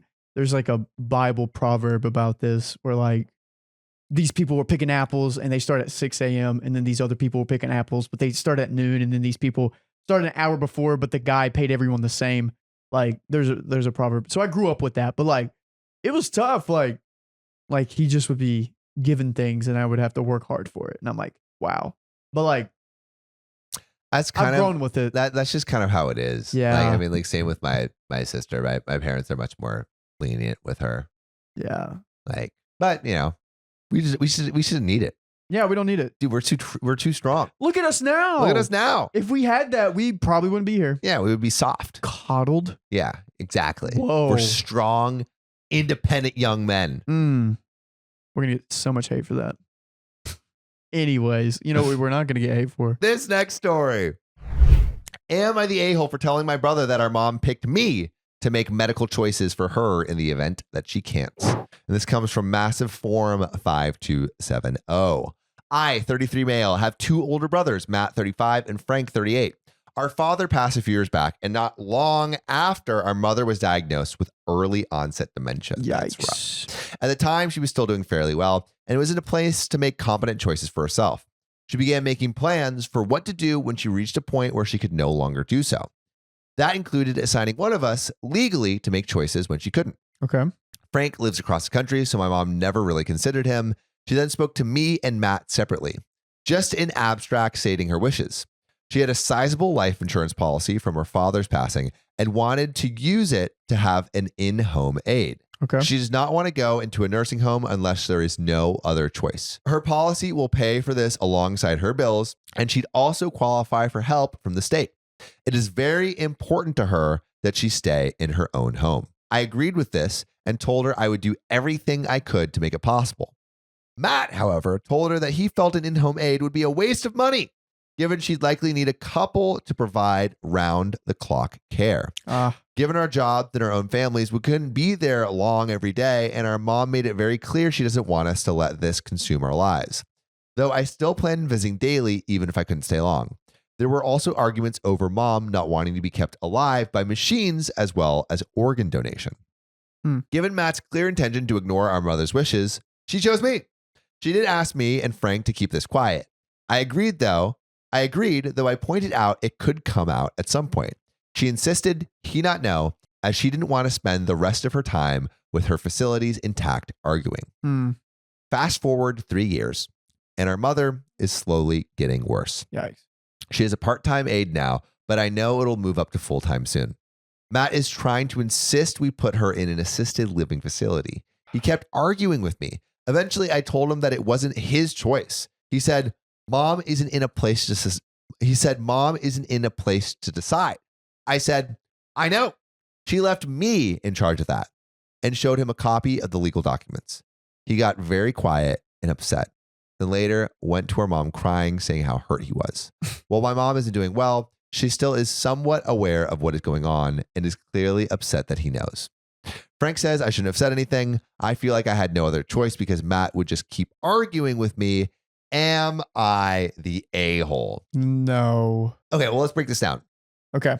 Who do we know is definitely the a-hole? Matt. Matt is definitely like 100% the a-hole, for sure. So Matt is the biggest a-hole in this story. How we feel about Frank? Frank is a non-player. No, Frank says he shouldn't have said anything. Like that OP shouldn't have said anything.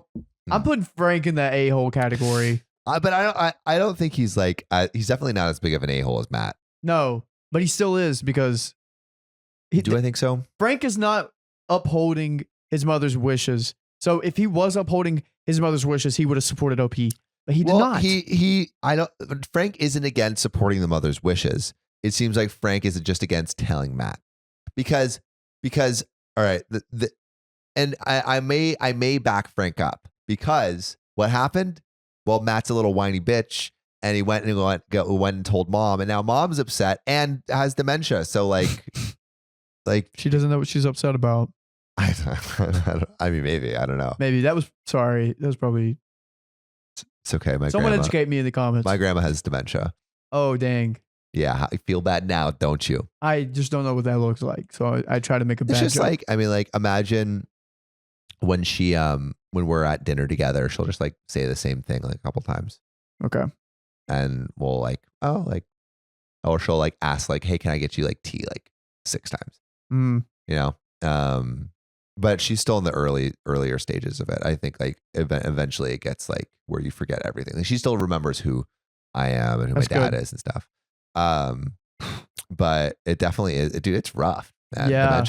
Dementia is really hard. And the thing that's so assholey about this is to put this on your mom who has dementia and is like much deeper into it now. Yeah. Matt Is so childish. Matt should. And how old is Matt? Okay. Matt's 35. Matt's brain scientifically is developed. Yeah. But I think maybe Frank's like, Matt's a fucking idiot. You shouldn't have told him because he's a whiny baby. Okay. I thought he said he shouldn't have said anything about Matt's decision to put her into an assisted living facility. I think he's just like, you shouldn't have told Matt. Gotcha. You shouldn't have told Frank's Matt. a neutral. And I think maybe that is right. Yeah. OP shouldn't, because it didn't sound like, because like if the mother wanted Matt to know, he would have told him. Yeah, but and like, is it respecting the mother's wishes of keeping it quiet to tell Matt? but Matt is like persistently saying she needs to go into an assisted living facility, and OP's like, no, but Matt's gonna keep pushing it, thinking he's the one that's able to decide. Matt needed to know. And honestly, he showed him legal documents. How else could he have shown him? It didn't sound like he yelled it at him. Yeah, like I think you are right. At some point, he's gonna need to know. And like, why not At now? some- It's 3 yeah, years no, later. you're right. It's at some bad. point, he is gonna need to know. Yeah, And OP did keep the secret for 3 years. yeah, that's pretty good. No, you're right. Matt would have had to find out at some point. Because Matt would have like told the mom, and then she's not in a good place to know what she Exactly. decided 3 years ago. Yeah, no. It's just such an asshole move to tell the mom. You know? God, Matt. Ugh. Matt, you're ick. You're giving me ick. Do you have an Uncle Matt? A what? You have an Uncle Matt? No. Okay, I have an Uncle Matt. A lot of people have Uncle Matts. No. I have an Uncle Dave, Uncle Paul. Dave. Rick, Mike. Those are solid uncle names. Dude, you got 4 uncles? Your Yeah. dad's not a uncle? So yeah. You have 3. Huh? Dave, Mike, Paul, Rick, and then my dad. Yeah, so it's 5, and then there's 5. Your dad's not an uncle. I know, but I'm just saying, counting the children. 5. Oh, okay. Five So five 4 guys, uncles. 5 girls. Wow. Dude, good for you. That's awesome. Big family gatherings. But you know what I want to gather around? What's that? This next story. Dude, bonus story? Bonus story. Big bonus story. Big bonus. All right, let's finish this up, baby. Am I the a-hole for choosing to be with my heartbroken sister for Valentine's Day rather than my husband? And this comes from user Sista Drama P. So Ooh. I, 29 female, am the oldest of 2 siblings, a brother 28 and a sister who I will call Emma 21 for the sake of the post. I'm extremely protective towards my siblings due to our childhood, workaholic parents that were never there. When me and my 30 husband met 7 years ago, I explained I'm basically their mother, and when they need me, I will drop everything to go to them. Even before we got married, I made him promise me that he accepts my loyalty with my siblings, and that will always come first. Recently, my sister did something stupid, which caused her childhood sweetheart, whom she'd been with since she was 15, to ghost her. I wonder what. Since the 9th of February, she's been staying at our home, and I've been helping her deal with her first heartbreak, which she's taking bad. Think Bella New Moon bad. Of course, Valentine's being so close, it was going to be hard for her. You can imagine my anger when my husband decorated our bedroom and got me an over-the-top gift basket with extremely expensive makeup/skincare. I don't know if he made a stupid mistake or was trying to be mean, or was he trying to prove a point as he's been a bit of a crab towards my sister. He hasn't shown her any pity, nor does he support me treating her like an innocent baby. I see. On Valentine's Day, he called me and said, get ready. He was taking me out to a surprise. I was honestly needing a break, as I was glad we weren't fighting anymore. While I was getting ready, my sister entered the room and had a breakdown, which ended in a panic attack. She was still crying in my arms when my husband entered our room dressed in a suit. I just mouthed, sorry, and he threw down the roses, screaming, F it, I can't take this shit anymore. He came back around 3 a.m. and slept on the floor of our bedroom by his own wishes. Since then, he hasn't spoken to me. My brothers told me I was in the right as family comes first, but my friends are on my husband's side. Dude, what? Stop acting like a baby, dude. Whoa, dude, you got to be sensitive towards this. You've got to be sensitive towards this. Why? I feel like it depends. Okay. You're right. Is this just like one moment? It's just like her sister's really feeling terrible, or is this like a constant thing where he feels like his needs are neglected or whatever? Yeah. It feels like it's an isolated incident, though. Yeah, I'm not getting. Okay, so a little bit more context on this. What exactly is the sister's relationship? So, Emma's 21. Emma's 21. And then she had been with since she was 15 to ghost her.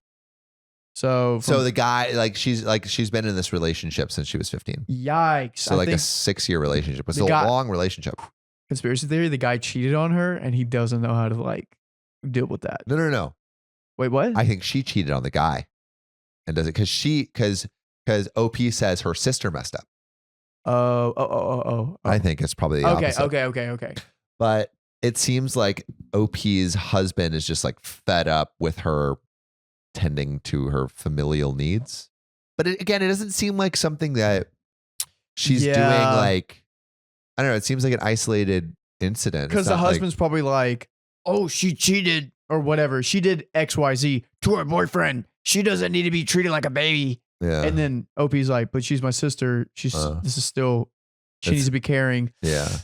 I see where the guy's coming from, but he still needs to be sensitive towards this. Yeah. I feel like he's not being sensitive enough. Over dramatic. And also it's like, I mean, let's go back really quick. So the reason that OP was so mad is OP's husband did like a big grand gesture for Valentine's Day. Okay. But her sister was there staying in their house. And so it's like OP's like, I can't believe you did this. Like, you know how insensitive that is to her. And the husband's like, oh, I thought I was just trying to do a nice thing. Yo, okay. Here's another piece I'm reading back now. Maybe he's just doing it despite her. I don't know. Well, like he should understand. Okay, so the second sentence on the story, me and my husband met 7 years ago. I explained to him I'm basically their mother, and when they need me, I will drop everything to go to them. Even before he got married, which is setting the context of the relationship. Yeah. So he should be on board with this. Like she made him promise that he's okay with that. Exactly.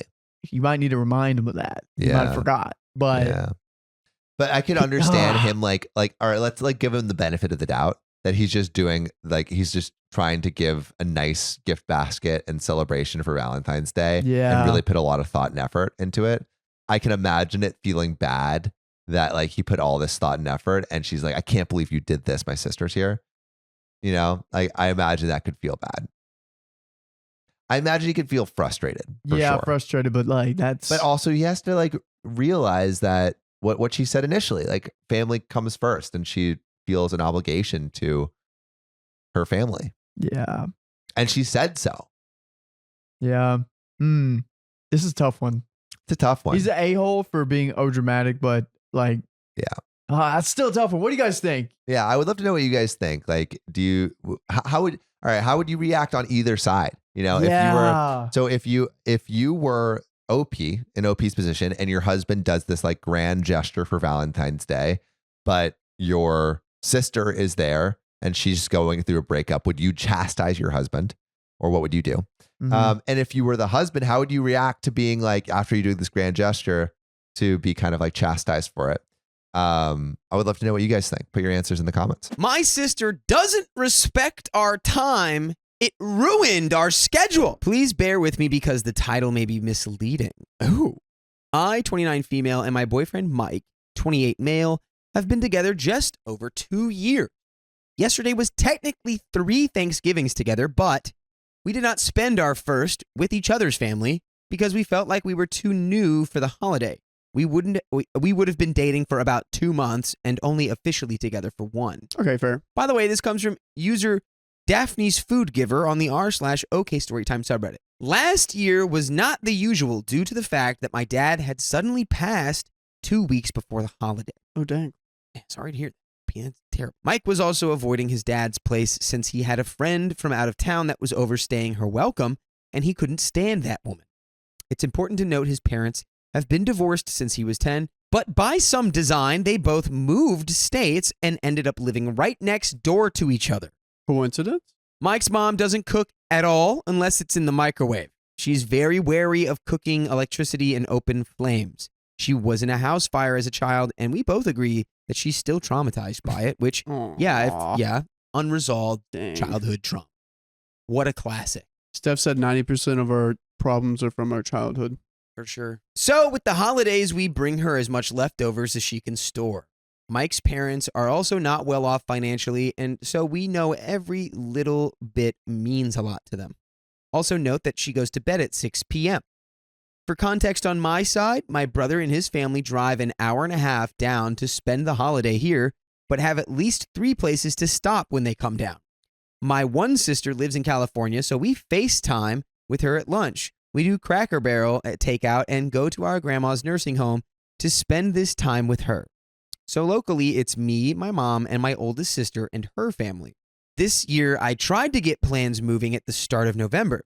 I heard nothing. I keep bugging my mom for plans, or if she's heard anything from my sister here, let's call her Kay, 38 female. To make a very long backstory short, Kay and I have a rocky relationship, which has caused me to decide I'm going low contact, even though we live minutes away from each other. Simply put, were she not my sister, I wouldn't want to have any association with her. Dang. My other siblings feel the same way as I do about Kay.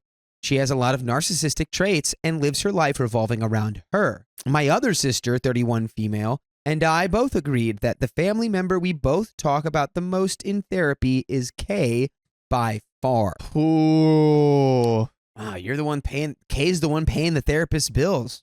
Or, yeah, she's getting the therapist paid. She's got the therapist on retainer. I gave up trying to make plans with my family because, of course, Mom couldn't get a hold of Kay to get anything set in stone.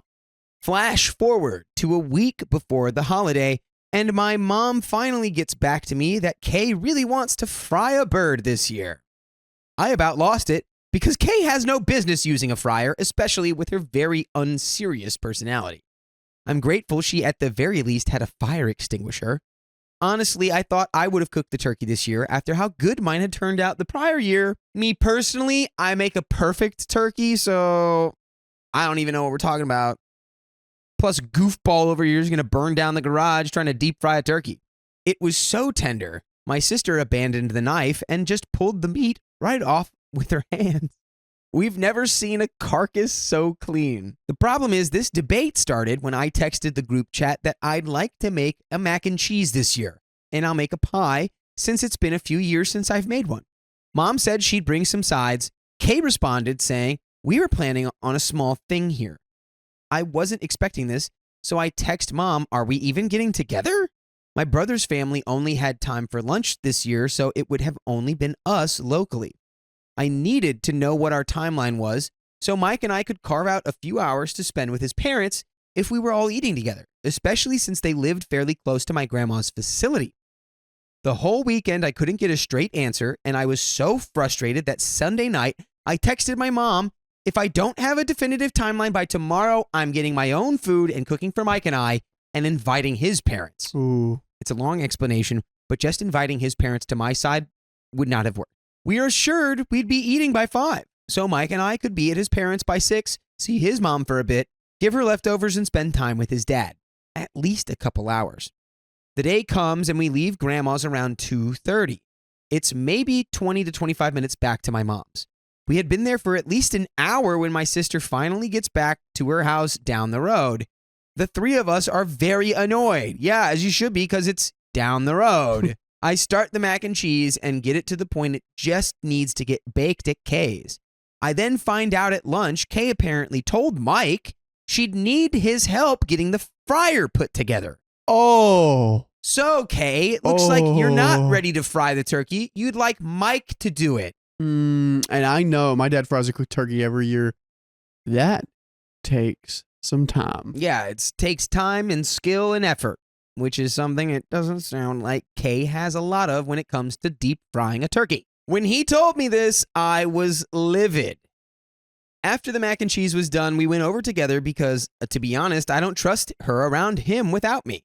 She's acted and done stuff that has made Mike incredibly uncomfortable in the past. Uh-oh, do tell. She has not had a good track record with men, and it's painfully obvious to me and my siblings that she's jealous of our relationship. Come help Yikes. stuff this bird, Mike. And Mike's just like, dear God, this woman. Why? Why? Now Mike is annoyed and upset because he's stuck being the appointed fry man and assembling this thing without the proper tools. Meanwhile, she says the next door neighbor fries like 7 turkeys a holiday, and this year only did 4. What the heck would one more have been? He could have put it together and cooked it for her while we were on the way home. Yeah, okay, you should have lined that up. Yeah, it's like, why? How are you providing solutions with like 0 execution when it's your job to execute the solution? Oh, come on, Kay. Kay thrives in chaos. She has 3 Great Danes, 3 birds, 2 cats, 5 to 6 chickens, and a rooster at her home. This is a residential area, but we are zoned to allow chickens. The entire time we're cooking inside, her dogs are up our butts, and we are making sure they don't eat anything when we turn our backs. Ooh, dogs with no manners are the worst. Yeah, truly an untrained dog is not man's best friend. And by the time we even get the fryer going, we can't have them outside with the open flame and the hot oil, so we're screwed no matter what. Kay's AC is also broken, so the house is hot, unless she smacks the unit just right, which is an all-time classic. Kay ends up getting her neighbor to come drop the bird in for her, and by this point it's 5:30. It takes 45 to 60 minutes to cook this small bird, and all Kay did was brine it for a few days, pat it dry, and throw a rub on it. Mike ended up actually manning the fryer and stuck making sure it was cooked evenly, in the dark, and being eaten alive by mosquitoes. Where was Kay during this? She spent 20 to 30 minutes over at that neighbor's hanging out while Mike cooked her bird. It was just him and I outside by now, and he lost it on me saying, F my family, right? I feel like all we've done is everything for your family, and my parents have gotten screwed. I'm an only child, and my parents are quite literally the only family I have, and yet here I am cooking your sister's food. And I know your mom is going to have some comment to say about this turkey, like it's too dry, or it tastes weird, or it's cold, or whatever, and I'm going to feel like crap. I won't lie, this hurt my feelings a lot, because I thought I had planned everything out and made sure we would have plenty of time to spend with his parents. Well, you shouldn't feel bad about that, OP, because it's not your fault, it's Kay's fault. Kay's fault. Be like, oh, we Chaos gotta K. go, see ya. That's what you can do. Oh, sorry, we already have made plans. Bye. I can't man the deep fryer because I have to go. Yeah. Yeah, maybe make her think about the consequences of her actions. My mom walked outside, and I took a moment to leave and go into the garage to gather my thoughts. Later, Mike told me my mom said to him that we should have just done it at her place, and I cook because at least we would have been on a schedule like I wanted. After going over everything and the events of today, I just came back to the conclusion that Kay's selfish nature is the entire reason we're in this situation, and nothing has gone according to plan. I got really angry, to be honest. So much so that by the time we even ate, I had lost my appetite completely. Dang, you ever been so mad you're just not even hungry? Yeah. Yeah, it's happened to me like maybe once. Same. I was overheated. Damn Her it. dogs were all up on us, and now my boyfriend got mad at me for her actions and choices that put us in this situation. Hindsight being 2020, we should have just seen his parents before lunch, but I wanted to make sure we got his mom the leftovers. Kay even tried to take credit for the turkey turning out well. Wow. Oh, good thing it turned out pretty good. She's like, I'm taking credit because I'm the one who told him to make the turkey. Everyone agreed that the best food made was my mac and cheese. I love cheese. Kay noticed I wasn't eating much and asked if I was okay. I just lied to her and said, yeah, I'm just so hungry that I'm not hungry anymore. To be honest, I was not hiding my annoyance well. We left at 8 p.m. for his dad's. As we were all making the to-go plates, Kay left her freaking birds out of the cages, and they were flying around. And they were all hanging out in the kitchen as we were putting food away. You. Yeah, they're sweet, yes, but we had been yelling at her kids 15 male and 9 female all night to keep the freaking chickens out of the house while we were cooking. Her kids had added another layer of annoyance because they had both gone to the neighbor's house and eaten his turkey while we all cooked. What a betrayal. That's pretty You're betrayal. going to eat the neighbor's turkey before your own family's turkey? Straight to jail. Jail. By the time we got to Mike's dad's, we only have like 30 minutes to spend with him because Mike had to work in the morning. What's worse is his dad had made a ton of food, expecting some neighbors and some of his buddies to come through, and no one showed up. No. Kay, you're not only ruining your own Thanksgiving, you're ruining Mike's dad's Thanksgiving too. That's so sad. On the drive home, we both apologized to each other for what we had said and how we had acted. Being hangry on top of everything definitely didn't help. We both agreed that today was only horrible because of Kay's lack of care to our time, and this is just another notch in her history for us.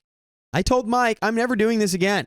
We will have Christmas here with his parents instead of going to my brother's to make up for yesterday, and next year we will switch Thanksgiving with his family and Christmas with mine. So am I the a-hole for not prioritizing my in-laws more this holiday, or would I be the a-hole for never attending a holiday dinner with my sister again? But before we talk about that, I want to talk about y'all attending our live streams. Every weekday at 3 p.m. PST on YouTube, Facebook, Twitch, and TikTok. All you got to do is tap our profile and you are in the live, and we might even be live right now. Would you be the a-hole for never attending a holiday dinner with your sister again? Give us some time.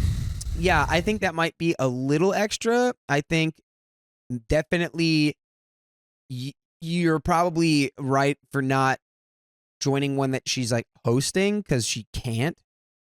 That just sounds like a nightmare. Like 7 chickens, 2 dogs, like birds everywhere. The kids, you're, bringing chickens in the house. It's like, it just sounds like absolute chaos. And if you don't want that to be your holiday dinner gathering experience, you don't have to let it be. Edit for those saying we should have left at our designated time. Mike had his moment around the time we would have left. After my own annoyance set in, I told him I wanted to tell my family to F off and go to his parents. He insisted we stay because at the moment, we were the only capable adults there to prevent a serious oil fire that would have either burned the house down or sent someone to the hospital or sent an animal to the vet. My sister and the neighbors had already been drinking, and my mom just isn't physically capable to lift the bird out or prevent the dogs from running her or the fryer over. We both agree that we are at fault, and we wanted to give the day the benefit of the doubt, but unfortunately we learned our lesson the hard way. Also, had we left at that time, Mike's mom would not have had an issue staying up for us. We both plan on making it up to them. And that is the end of the story. All right.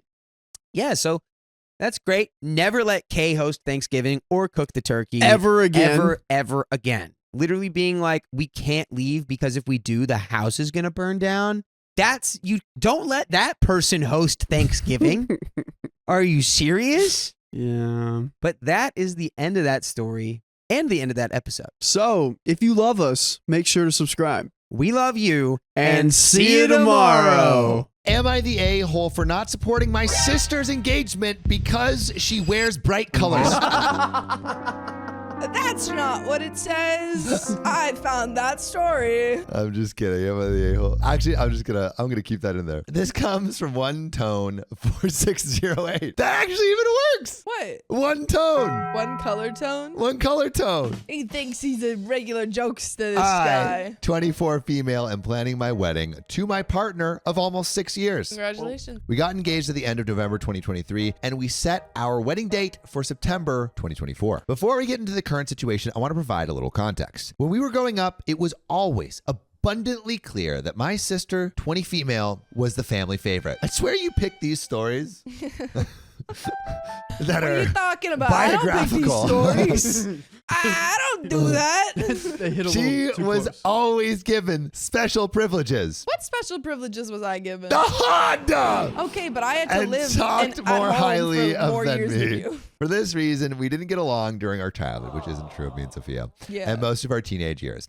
After attending therapy as an adult, I came to understand that I couldn't hold my parents' treatment towards her against her because she was a child, and the only people to blame are my parents. After working through that, her and I became really close. For the past few years, we have been inseparable, which is also true. This is forced proximity. He made me live with him. He made me work with him. Let me out. He won't let me leave. She's my best friend, and I am hers. Aw, you're my best friend. My best friend. How are you, Riley? I asked her to be my maid of honor, and she was so excited. Sam's gonna be my man of honor. Sick. You're gonna be my maid of honor. Sorry. I might have to make Isabella my maid of honor. All right, but you're like I second. might have to make Christian that. That I would understand, but I at least want to be like second. Okay, deal. Yeah. She started dating her current boyfriend, 21 male, in late October of 2023. Of course, he just so happens to be everything my family has ever dreamed of in a son-in-law. The exact opposite of my partner. The past 6 months they have been together, my sister's partner is all my family talks about, even at my bridal appointments. No. So they're talking about her boyfriend as she's getting married. No. Right after my engagement, my sister said that she found out about my upcoming engagement. She made it clear to her boyfriend that this year was about me, so she didn't want him to bring up anything marriage related until after my wedding. That's really considerate. That's super considerate. That's really nice. She said she wanted this to be my year. I've dreamed of this wedding my entire life. And maybe it's selfish to say, but I just wanted this one thing to actually be about me. And this leads us to the current situation. This is the current situation. So last night, my sister, 20 female, and her boyfriend of 6 months, 21 male, FaceTimed me together and told me that they decided to get married. After 6 months? After 6 months. That's fast even by Mormon standards. Yeah, it's fast. That's speedy. This leads us to our current situation. They said they would go to ask my parents either today or tomorrow for permission, and then he would immediately go buy a ring. They then said that they want to help plan the official proposal, which will happen in 2 to 3 weeks, with the wedding set for Whoa. November 2024. Oh my God. The sister completely took back what she said. I know, and this happened 11 days ago. Yeah. So this is like recent. I told them that I needed time to process, and I ended the FaceTime. An hour later, my sister called me to talk about it, and I was sobbing. I explained to her how badly it hurt me that she, of all people, would do this after she promised that she would let this be my year. I explained to her that I want to be happy for her, but I am grieving the loss of my special day because the second our family hears about their engagement, it will be as if I and my wedding doesn't exist. If already the boyfriend and OP's sister are taking up all the conversation, imagine what will happen if the wedding and is a thing. it's like he's just a boyfriend. Yeah, imagine what happens if and they're he's talking a about husband. him at the She cried while I explained myself and then said, "Don't worry about it. Just don't worry about it. I have to go." Okay, maybe she can come back from this. Maybe she's going to stop Yeah, maybe she's going to stop the wedding. The wheels turning in I the motion. object to my own wedding. And hung up the phone. I haven't heard from her since. Right now, I feel like I have lost my wedding and my best friend. I am the villain in her story for ruining her moment, and she is the villain in my story for taking this milestone from me even after she promised she wouldn't. Where do we go from here? What? Am I the a-hole for not just being happy for her? Okay, Question. she FaceTimed her sister being like, hey, me and him are going to get married in like 2 to 4 weeks. Can you help us propose? No, What no, is that? Propose. No, going to propose like in 2 to 4 weeks. engagement. Yeah. So like they plan themselves that they're going to get engaged? That's what I'm saying. It's weird that she's planning her own engagement. Maybe it's like an engagement party or something, and he like Maybe that propose, yeah. and he's going to go ask the parents. Like maybe Is it like supposed to be a he kind of- surprise? maybe he unofficially proposed. Yeah. And then they're like, okay, but we want to do a whole thing with our family. But isn't it supposed to be a surprise? It though? is, yeah. Then what the frick?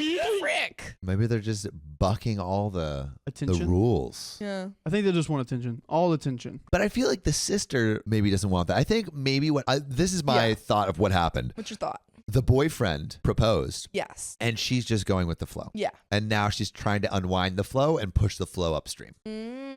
I disagree with that. Yep. Because the whole life she has been the favorite child, Mm. and she probably like through time and time again like OP will make good grades and she'll be like, oh, I made even better grades. Like OP made A and B's and she made straight A's. I feel like that's always been their relationship. Mm. I don't even think they heard a word I said. Straight A's. Straight A. You just did a mom. I think that whatever Riley said, So true. So true. Riley, I agree implicitly. I agree, unless what he said is wrong, and then I disagree. don't agree. Riley, why would you vehemently. say that? Yeah, how I dare don't you? even know. Wah, wah, wah, wah, wah. Unless it was That's kind a of a direct neutral quote. statement. The sister just takes the spotlight every chance she gets, and she's doing it again. Riley, that's astounding. This is what I heard. Riley, shut up and produce. Okay, done. No, Riley. No, Riley, we Quit love my heart you. and soul, Riley. I would never say that. Thanks, big dog. Wait, kisses to Riley.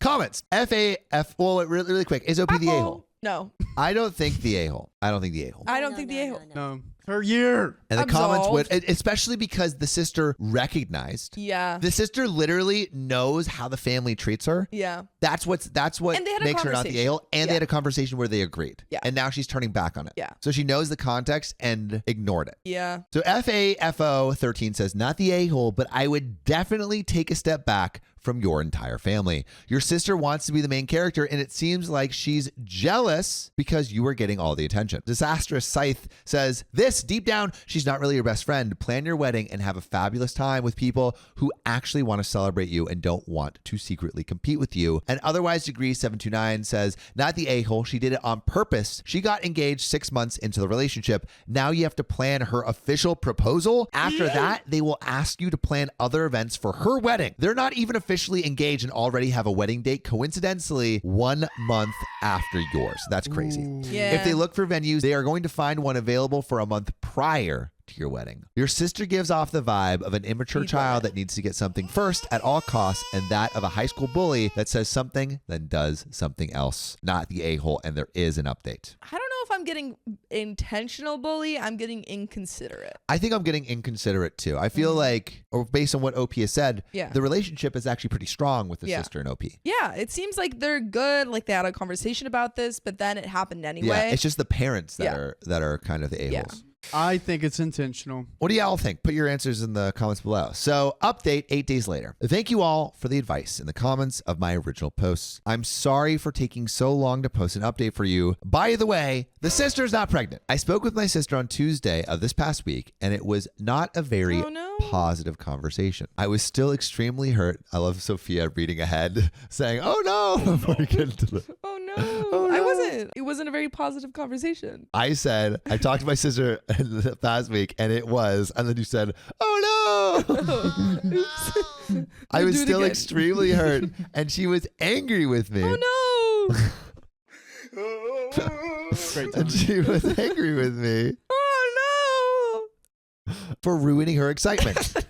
I ended that conversation by telling her that at the end of the day, she would have to make her choice on whether they would go through with this engagement and wedding or wait until after my wedding based on what felt most right to her. She left me on red, and I didn't reach back out because I felt like the ball was in her court. Well, last night, she reached out to me and apologized for hurting my feeling. She said that she doesn't want things to be bad between us over this. She then started asking me more questions about how I felt. After some more explanation, I asked her if she had talked to her boyfriend about our phone call. She said that she did, and when I asked how it went, she said that he told her she needed to reach out to me and try to make things right. She Okay. said it took her a while to reach out because she was still trying to process her emotions, but ultimately she knew he was right. I asked her what they decided to do, and she said that after several days of talking it over, they have decided to postpone the proposal until after my wedding in September, which is supporting the fact that OP's sister is actually a good person. Yeah, yeah. She said that their new plan is to get engaged soon after my wedding and plan their wedding for early 2025. They have not said anything to our family about the engagement, and my family has been blissfully unaware of the state of my sister and I's relationship. I guess you could say that this is the best case scenario for the situation. There's still quite a bit of tension between my sister and I, but hopefully that will get better with time. And there is a little bit more comments and context that we're going to get. So, comments. Light on Maeve me. Carmody says, you need to make sure she understands she can't be proposed to at your wedding. Yeah. Fleet and Flotia says, your sister may not be pregnant, but I question the idea of taking proposals and marriage after 6 months. I would recommend you speak to her about the insanity of that choice, but given the situation as it is, it's probably best not to add fuel to a still smoldering fire. Yeah, I think it is good that they are deciding to postpone the proposal Yeah. because then they, Can actually see. Yeah, if maybe they they can want think that. about the relationship a little longer than 6 Yeah. months. Opie responds, my parents have been encouraging her to do this since they hit the 1 month mark in their relationship. Oh, like Whoa. encouraging them to marry? to marry. After 1 month? I wholeheartedly believe that my parents are more interested in getting him into the family, he's their dream son, rather than looking out for her best interest. Because of this, a couple of months ago, I sat her down and had a hard conversation. She was upset with me for a couple days, but I told her that I could not live with myself if I didn't at least give her another perspective on this relationship. She lives with her parents, so she is hearing their perspective every day. I explained issues that can come up with someone that you don't fully know yet. And I told her that at the end of the day, I wanted to protect her from ending up in a situation that I have been in the past. I tried to explain to her that some things you only learn about a person with time, which I think is true. Right now, you're in the honeymoon phase of the relationship, and that's not an accurate representation of what the relationship will be. People are usually on their best behavior at the beginning, and then over time, as they become more comfortable and the new starts wearing off, things can change. I finished the conversation by saying that if he really loves you and has all the best intentions He'll make with sure you, to subscribe. he will make sure to subscribe to OKOP right now. OKOP, Right subscribe now. to OKOP. No, I finished the conversation by saying that if he really loves you and has all the best intentions with you, he will still be here a year from now. Yeah. A good man will not walk away from you because you want to date for 1 year before getting engaged/married. Hundo P. I guess she didn't take what I said to heart and decided to take her chances. Wait, what? That was so ominous. Is that the end? Wait, what? What do you mean? Did the sister get married? Maybe that was they had Maybe that she didn't conversation change the before? wedding? I'm confused. I That don't was so understand. ominous. That was so And ominous. take her chances. Yeah, What do you yeah. She's mean? like, literally, I guess she didn't take what I said to heart and decided to take her chances. Dot. Dun, dun, dun. What do you mean? Yeah, I am confused. I'm bamboozled. Yeah, what the heck? What the heck? What you just read, that was OP's response to a commenter. Yeah, I know. Do you get it? I don't. I guess Tate decided to take this. This might have happened before they Got engaged. or postponed their engagement. Yeah, I mean, that sounds ominous. I don't know what that That's means, but that's pretty crazy. That's pretty ominous. Sounds ominous. like a threat. Oh, that's ominous. Yeah, that's pretty ominous. But you know what else is ominous? This next story, is it ominous? Oh, maybe. Am I the a-hole for being jealous of my brother with cancer? If he's getting more attention, then yeah. Would you be jealous if Sam had cancer? No. Would Sam be jealous if you had cancer? No, I don't think so. I think Sam would be very, very supportive. Neither of them are attention whores. Good for him. Electrical Shock 412 says, I, female 18, have a brother, M26, who has terminal cancer. So almost Sam and I. A little bit older than. Ever since he got sick, my family has given me less attention, which is understandable. There it is. Yikes. But now it feels like it's to the point where they don't care about me as much anymore. We have a family group chat. On my birthday, everybody asked how he was doing instead of wishing me happy birthday. My parents watch movies with him and spend time with him and never invite me. Wait, okay, about the birthday thing. I know Yes. that sucks, but like, was it the week before he got diagnosed with cancer and then it was your birthday?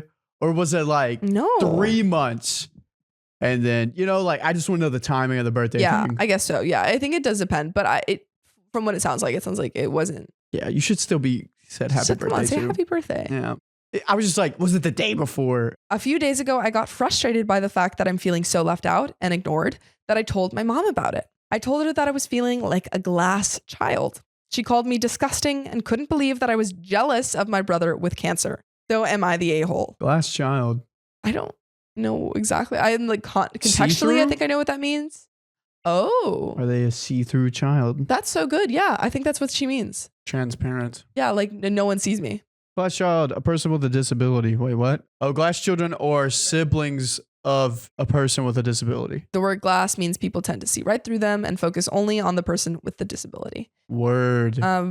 Yeah, like Wow. again, before there is an edit, but again, I think as a parent, I mean, I could never understand, but from a sympathy way, I understand wanting to be there for your child who's sick and being like wanting to spend as much time as you can with them, but you cannot forget that you have another child. Yeah. Like you are a parent to 2 children.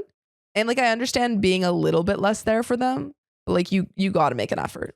Yeah. Yeah. To not even include her in like movie nights, like at least include her. Movie nights are the most inclusive thing ever. Yeah, like you don't even like come on. Like Christian and I had a movie night last night Yeah. as you and Sam were watching movies with other people and didn't include me. I'm so sorry. You're right. But instead, I found Christian, me and Christian watched a movie together. Yeah, you guys had your own movie night. For clarification, I'm not jealous that my brother has cancer. To be honest, I'm not jealous at all. I simply use that word because it's the word my mom used to describe me. Okay. I spend time with my brother. We recently went on an overseas trip, just the two of us together. What I'm upset about is that my family doesn't put much of an effort to check in on me or spend time with me. I understand that he has a limited time left and that they want to continue to spend time with him before he's gone, but still, don't I deserve love too? You do. You do. And You like do. she's 18. This is like a big stage in people's life. That's such a good point because I wasn't even thinking about it from like her age. Like she's about or in college. She's going to be moving out of her house soon. Just because it depends, like, is she in college right now? Is she graduate? You know, we don't know. She's either in her senior year of high school or she's in her freshman year of college. And either way, those are both huge years. April 20th of 2023. So she was Either I want to say senior year of college. a senior high school. About to graduate. Senior high high school. Yeah, yeah. Yeah, like so regardless, huge year. You need your family support and to like not even again, like I understand wanting to be there for your son, but like to not even include the daughter and stuff. There is an update. First off, I would like to thank everyone for reaching out. I truly appreciate all the links to support groups and such. I have a long page in my notes app where I saved all the links, lol. Also, all the happy birthday wishes were so kind. Thank you. Aw. As an additional update to my situation, yesterday my dad reached out to have dinner with me. We went out to eat at a restaurant. The first thing he started talking about was my brother. He didn't ask me how I was doing or what my current interests were or anything, just reminding me that he was going to die, as in he, the brother. I got really upset and left for a little while because once again, I felt like I didn't matter to my family. Later that day, I called my mom and explained to her how I was feeling. She told me that she understood and was sorry that I was feeling that way. She said she would try to include me more, so hopefully things will change and I won't feel so neglected in the future. I'm glad that she talked to her mom about it. Yeah. The fact that the dad brought it up. But like from the parents' point of view, you were bearing your child where your child should be bearing you. No, like again, totally understand the feelings of like being so overwhelmed with this like fear and sadness and stuff about, you know, like possibly losing your child. But like, I think that, I don't know. That's really tricky. Yeah. What would you guys do? That's really like, tricky in this because I do understand situation? wanting to talk about it all the time and being like, it's so on my mind, you know? Yeah. But yeah, because I lost a family member through cancer and that was like something that was always like during that period, that was always the topic of conversation. And so like, I do understand feeling the need to talk about it because it's something that makes you sad and it's something that you're worrying about. But I think it's unfortunately it's different when you have kids. You have to set a little bit of time aside for that other child. Yeah. That is just like checking in on them. Oh, yeah. Also, I saw something where like, which it's changed though. It's changed. Yeah. Used to dads or parents didn't spend a lot of time with kids, but I saw a new study recently that was like millennials are spending even more times with their kids because their dads didn't spend time with them. Oh, my dad spends a lot of time with me, which I feel very lucky for. How many minutes a day should you spend time with your kid till they turn 18? Because once they turn 18, they move out and stuff. But like how many minutes a day?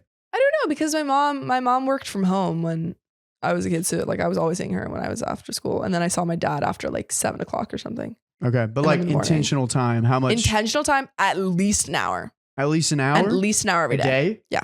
I would say like 15 minutes a day, but like on the weekends, like do an activity or like having an activity a week, but like be like for 15 minutes. Hey, how are you doing? How was your day? Because I'm thinking of it as like seeing your family, but I guess like intentional time, actually hanging out on the weekends. Yes, way more time, but maybe during the day, just like having, you know. I always had dinner with my family, so that was at least like 30 minutes. Well, not always, but you usually. mean like being around them, like being in the same space an hour a day? At least an hour a day around them. Yeah. Yeah. Yeah. Obviously, not accounting for, you know, going on business trips and etc. Yeah. I'm glad this had a happy end. This had a really happy ending. Nothing else happened after this. Nothing else happened. Hey, I really want to tell them now. No. TLDR. Well, if you want, there is another update, guys. There is another update. It's so depressing. It really is. Unfortunately, I think the brother passes away. And then she gets kicked out of college for academic failures. Yeah. Let's just pretend that didn't happen. Let's pretend it didn't happen. Everything was happy and everyone was good. Yeah. But my heart goes out to OP and her family. Because that is a really tough thing to go through. Yeah. But you love us. No, wait, I feel like we have to end on a happier note. I'm going to show you a picture of my dog. Yeah. So how's your dog doing? Someone was like, can we have pictures of like dogs? Someone said that. Wait, who said that? Someone was like, can we please have pictures of dogs after like of your guys' dogs after you give like a sad story? Oh, that's actually pretty smart. I know. I really liked that comment. Whoever said that. So it's okay. Here, we'll go back. My dog. Oh yeah. That's so cute. Okay. That is so cute. I have one of my friend's dog and me. Let me get another cute picture. It's Lunar. Me and Luna. That is adorable. I love that. Wait, here's a picture of her with a bow tie. Okay, those are happy. Podcast can't hear listeners, me. just go to YouTube and look at the last like 2 minutes of this episode. Yeah. You wanna Oh see yeah. it? Sorry guys. Okay, we were showing pictures of our dogs. She has a border collie. My Yes. friend has a pit bull. There you go. But if you love us, make sure to subscribe. We love you And see you tomorrow. My sister blackmailed me, destroyed my marriage, made me homeless, and now she wants forgiveness? I was 21 when my fiance asked me to marry him. He doesn't have any siblings, but I have 2 older sisters, which is very important as he was also close with them. We grew up together. When we started dating, I don't think our parents stopped celebrating for weeks. He helped me deal with a lot of my anxiety, and even when I gained a little weight and my mother berated me saying he was going to leave me, he told her off and said he loved me for who I was, not what I looked like. Thanks, Mom. Yeah, I know. Jeez. We were only engaged 6 months before the incident. My middle oldest sister, let's call her Nikki, was a very cold person. She never showed any affection, and she only ever opened up to my fiance as she said she saw him as a brother, and he also helped her through a lot of dark times, such as battling drug addictions and breaking the law. What kind of laws? Brother-in-law? She and I never saw eye to eye. I loved her dearly because she was my sister, but didn't like her as a person. Damn, son. She sucks. Out of the blue, she tells me she wants to take me clubbing, as we had never been together before, and she felt bad that she was so distant to me. I agreed, and that night we went out. Clubbing wasn't really my style, but once I had a few drinks, I loosened up and began having a little fun. Yeah! Oh yeah, baby! The night was going smoothly until Nikki spotted a guy across the room who she claimed she wanted to climb like a tree. She walked over to him, and within a few minutes, she was back, and she had a sour expression on her face. I asked her what was up, but she never said a thing. I kept pressing because I didn't want her night to be ruined. She then told me the guy didn't want her number, but he wanted mine instead. So OP's looking like a bigger snack. Okay. I told her he was a loser, and there was plenty of guys who would kill to be with a girl like her. She didn't budge, though. Also, OP, you don't need to lie. It sounds like your sister's a drag. Yeah. You know? I mean, she's super cold and no fun, and was addicted to drugs. She told me she needed to use the restroom, and then we would leave. I waited for an hour, and during this time I was sipping a lot of different cocktails, and then I started to feel really dizzy and lightheaded. I figured I'd just catch a cab home, as I was certain Nikki had left. On the way out, though, I bumped into a friend of Nikki's whom she had briefly dated. He asked me if I needed a hand to my car, and I explained I was getting a cab, and he said he was getting ready to leave and we could share one. I told him, okay. We walked into the club together and into the first cab we saw. I tried to find my phone in my purse, but I felt myself getting dizzier. Oh, that's I don't bad. remember what happened next as I blacked out. Oh my God. Sounds like something else really bad is at play here. Yeah, I feel like something slipped into her drink. The next morning, I woke up on a hard sofa with my head pounding. When I came to, I realized I was in Nikki's friend's house, and my phone was sitting on the glass table in front of me, but it was flat. When he noticed I was awake, he offered some tablets and water and explained that I had passed out in the cab and didn't remember my parents' address, so he just picked me up and took me back to where he was and laid me on the sofa. Sounds like a nice guy. I hope so. Yeah. I pray so. I told him I needed to go home as my fiance would be worried, which I'm sure he would be. Totally. He called a cab and I left. When I arrived at my parents' house, my mother, father, Nikki, my fiance, and his parents were all standing in the living room. I thought they were worried about me, but the instant I opened my mouth, my fiance asked, "How could you do this to me?" Come home? I tried to explain that my phone went flat, but he then went screaming on how I could cheat on him. Okay, this is weird. This is really weird. I was baffled. Why would he think that? I tried to explain the night's events, but I kept getting cut off. I guess I could understand maybe why he would think that, because like If she's gone all night, gone I mean, all that's night like the at some guy's place. right. It doesn't look great. Right. Doesn't look great. That's true. Right. That's true. Nikki then chimed in and said I was a lying shit, and how could I be so heartless to a man who has been there for me through thick and thin?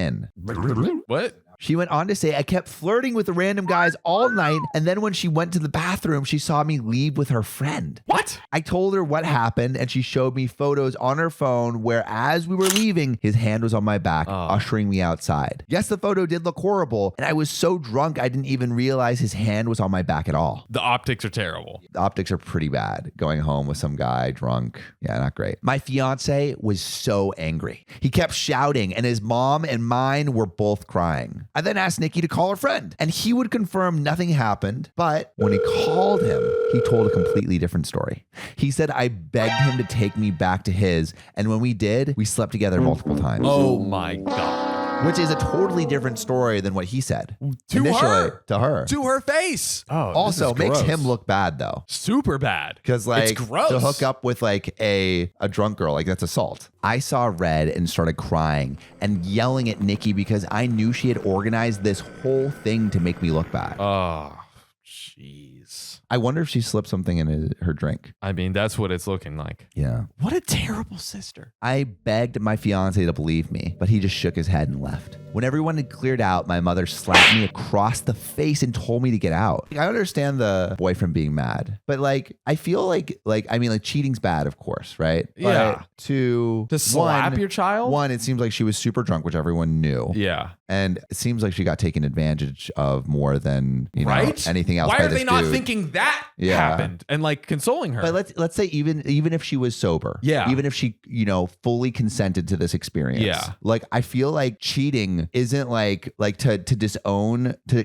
have your parents kind of slap you in the face in front of everyone for cheating seems like a mismatch. An insane overreaction. Like that is terrible parenting. Yeah, terrible parenting. So yeah, I left and went to a friend's house where I stayed for a few nights. During those nights, I called my fiance crying and pleading with him to believe me that nothing happened, but it all fell on deaf ears as he never returned any of my calls or texts. My mom texted me and told me she was kicking me out and that she couldn't believe I would do such a thing, and a lot of other hurtful slurs I don't think I could repeat here. She didn't even give me time to get my things, and she threw everything out. I'm getting really angry at the mom, honestly. What a parent. That is unacceptable. I was homeless and single in less than a day and a half. My entire world had been taken away because of Nikki's lies. Nikki sucks. Bro. Nikki's evil. To me, it's like seeing her get disowned. She doesn't step up and say like, okay, whoa, this has gone too far. Yeah. Are you kidding me? Now for weeks, I tried everything to get my fiance back and my family. The limit for me, though, was when Christmas time had come and I went over to my mother's house to try and reconcile. I was sleeping from couch to couch during this time. But when I got to my parents' house, I knocked on the door, but no one answered. My friends then called me and then told me they just saw on Facebook that my family was in another state celebrating Christmas and they had posted pictures online. Everyone was there. My sisters, parents, grandparents, and even fiance and his family. When I saw the photos, I couldn't stop crying as they all looked so happy. This sucks. This sucks. Nikki. I cried for days and days before deciding to block them all. I even returned my engagement ring. My friend knew someone a couple hours away who was looking for some help in his restaurant, and he even had living arrangements above where he worked so I could get rent at a cheap price and work at the same time. So basically, like, I feel like right now she's like, I just need to rebuild my life. Yeah, from square one. From square one. It's all gone. I wanted to start over with my life as it hurt me that no one took my side and they all left me to fend for myself. I was able to move pretty quickly and was doing well. The apartment was tiny and I had to work 10 plus hours almost every day, but I was able to save a lot of money. I'm not living in the apartment anymore. I was able to rent a much nicer condo, but I'm still working at the restaurant as assistant manager. Man, good on you, OP, for just like recreating your life. Rebuilding. After. I mean, a lot of people would just like fold. 100%. Now it's been roughly 2 years since I left and I've still not spoken to any of my family. I have no idea what's going on with them until I got a knock on my door. It was my ex-fiance. Oh my God. I was shocked to say the least. All these feelings came rushing back and all I wanted to do was jump into his arms. Oh, that's heartbreaking. But then I remembered the pain I felt and tried to slam the door in his face, but he stopped it and asked that I let him explain. He said that Nikki had gotten married and she had confessed that she lied about the situation because she had found someone she loved so much and realized what a horrible thing she had done. A little bit too late though, right? Literally a little too late, girl. Sorry, but you already ruined her life. Her whole life. And basically at 2 years out, she's probably gone through like a grief process of like losing her family. Yeah. Right? And that's has to be a tough process. And now, no. So what do you think about the fiance though? Like what would you do in this situation? Because like of the people, like I feel like the fiance had the most like reasonable response because it's like if someone cheats on you, kind of like, hey, I You don't leave want the you in my life. relationship. You know, you leave the You didn't relationship. slap her or like you know any of this. He was just upset ridiculous because he stuff. thought. I mean, it seemed like she cheated on him. Yeah, that's probably a fair reaction. I think probably it's like just gonna take some time. I think you have to sit and process. Honestly, I don't know if has anyone been through anything similar like this, like in this realm. I mean, what do you do? I don't know. I have no idea. What would you guys do? Let us know. Yeah. But there's still more to the story. I asked him how he found me, and he said my friend told him. My entire family had been trying to get in touch with me and wanted to see me. I told him I needed time to see if I even wanted to have them in my life. He left, and I've been a mess since. I don't know what to do. I know I will never forgive Nikki, which you shouldn't. That girl. Yep. She could rot for all I cared, but it's hard for my other family and fiance because they didn't know she was lying. Even so, the parents' overreaction. Yep. Like, you don't disown your kid like that. Yep. But I also felt like they abandoned me too quickly without letting me explain my side. I don't know if I should forgive them. Any advice would be much helpful. Thank you for taking time to read. I think maybe you forgive the fiance. Maybe.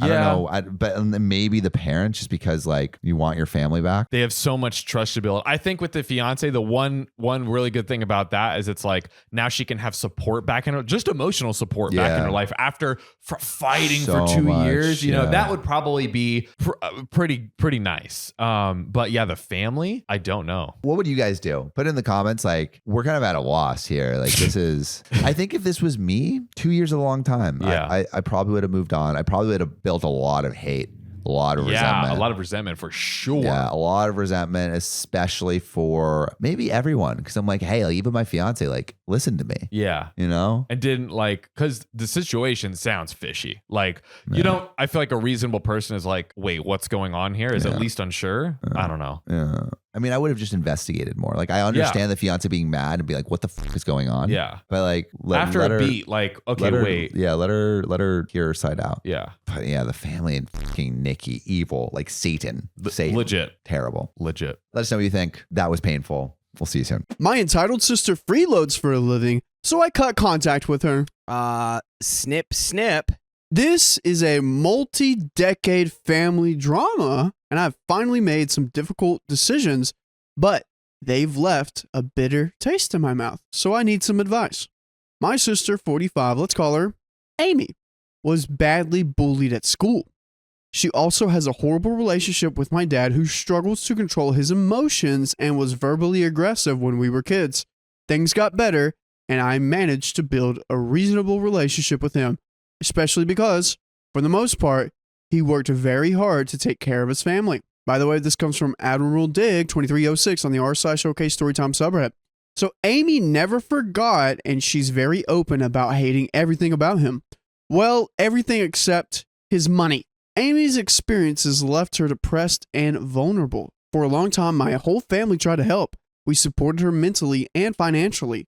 We were available anytime she needed us, supported her therapy, and even helped her when she left her job almost 20 years ago.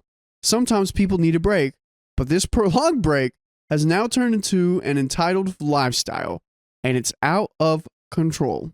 Amy lives on benefits due to her disability. However, this is not the type of disability that prevents people from working and help from the family. She is so entitled that she can easily say things like, pick me up for a family gathering, it's not a big deal, while simultaneously refusing to be picked up by our dad, who lives close to her, and it's on his way. That's why are you trying to be inconvenient on purpose? I stopped giving her money after I lent her some, and we agreed she wouldn't have to pay it back if she went to work. I was hoping it would motivate her. Well, kind of. She worked for a few hours, then decided she didn't like it, then claimed she had fulfilled our agreement and refused to give me back my money. What do you mean she went to work for a few hours? She got hired at a job and then quit after a couple hours? Yeah, dude. She worked. What do you mean? Okay, you're missing the point where she worked. Fair. He's like, I found a loophole in our agreement. This was the last time I gave her anything. However, I didn't want to exclude her from a family vacation last year. That's when crap hit the fan. My husband and I invited my siblings with their spouses and kids, as well as my parents, for a small family vacation in the mountains. I'm betting you $10,000 this is in Pigeon Forge or Gatlinburg, Tennessee. I'm betting you $10,000 this is exactly where this happened. I wouldn't take that bet because I bet you it's Pigeon Forge. It's either one. They're like in the same place. That's my country. That's my neck of the woods right there. There's my neck of the woods there. I paid for everything. We agreed on the location. I swear she's probably going to say cabin. And everyone got quite excited, especially because I live far away and I don't see my parents as often as I'd like to. Once everything was organized, Amy started bombarding me with messages, asking me to uninvite my dad. She was convinced he would ruin our vacation. I told her it wasn't an option. She said disgusting things about him. Mind you, this is the man who pays her bills every month, and tried to convince me she was doing it for my mom and the rest of the family. Based on her actions, people would assume he was really horrible to her. I understand he wasn't a perfect father to any of us, but he tried his best. And an adult should be able to recognize that. Anyway, I refused. Then she gave me an ultimatum. Him or her. I like the next part of that sentence where she goes, This was quite easy for me. I uninvited her and canceled her room in the hotel. The second I did that, I felt relief. My whole family, even my mom, supported this decision. The only person who did not support it was my dad.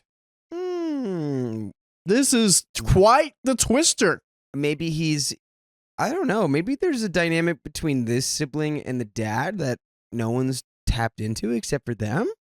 I was extremely shocked when he called me, asking if he could give his room to Amy. He was under the impression that there weren't enough rooms in the hotel for her and that she had been randomly excluded. Okay. Okay. I see now. Never mind. I see. We got some line going on. Yeah. I almost exploded. I told my dad that this was her manipulating him after trying to ruin the holiday for the whole family. And no, he could not give it away. And no, he could not give away his room to her.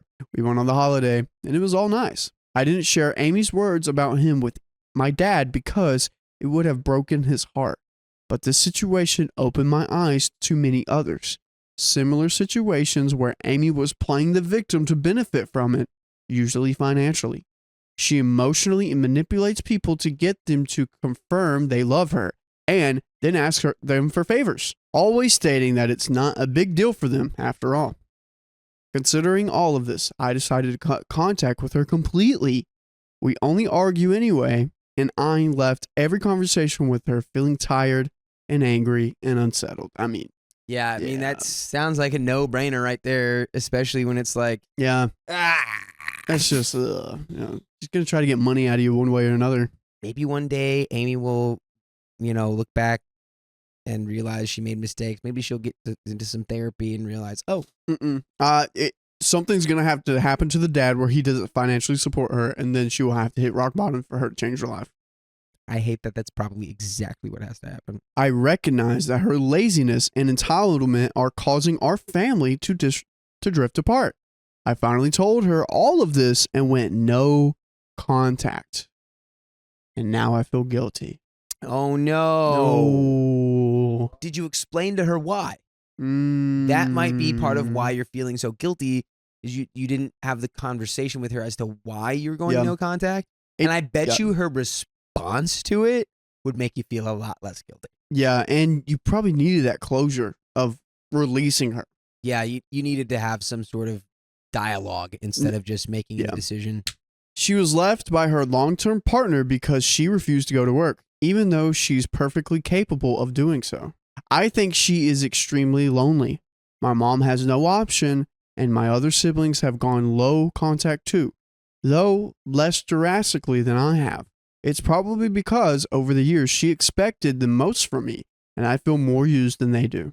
I start to think she will probably end up alone, and that makes me sad. But the thought of spending time with her also makes me sick. Well, that's a hard thing to reckon with. When I explained my point of view to her, my reasons for lacking respect, etc., she got offended. She called me judgmental and blind to what she brings to the family table. And that's the truth. I don't see a single positive quality that she brings to the table. Oof, so sounds like maybe OP did have a conversation with her about it and brought up some of these things. And she said, "You don't even know how valuable I am. Remember when I worked for 3 hours that one time and stole your money from you? What if I did that to everyone?" And yes, I am judgmental at this point because I feel tired of being used. I can't respect a 45-year-old living off of others and expecting constant help. She's 45? Oh, yeah, you forgot that part? She's been 45 this whole time. No way! Yeah. OP said something about like a disability that like she makes her not able to work, but like she's like, but it not really. And it's like, I wonder what it is. Yeah. Because it's like OP, it might, who knows? We don't have the full context for that, so OP might be in the wrong. Maybe this person really does have like a disability. Yeah, we got to see what this disability is. I can't love her either, which is sad because I used to think she was my best friend. Am I the a-hole for hating her so much? And should I share my feelings with my dad and the disgusting things she says about him behind his back? Christmas is coming, and none of my family members want this drama. She will spend Christmas alone, and I feel bad, and I also feel it's deserved. She is a horrible person, but she is still a blood relative. Is it okay to dump a sister when you know how lonely she is? And we got some additional information. She has to take responsibility that she is lonely because it seems like she is pushing out people that don't agree with her lifestyle when her lifestyle is in shambles. And I think that being, coddled by the dad or being, supported in this way for so long has completely robbed her of any feelings of responsibility. Yeah. And I do think that the dad deserves to know that he's being talked about like that. Mm-hmm. Be delicate about it though. Like, just let him know, like, but I don't, would that be too far? Because once he knows this, he might even cut off financial support on her. I mean, I guess once you hear that, you can't put the genie back in the bottle. But if you want your sister to change as a person, I mean, she might need to hit rock bottom. Additional info. She's the oldest sibling. I am in my mid-30s working 2 jobs, a regular one and trying to build a business on the side. My hard work has never been appreciated or acknowledged.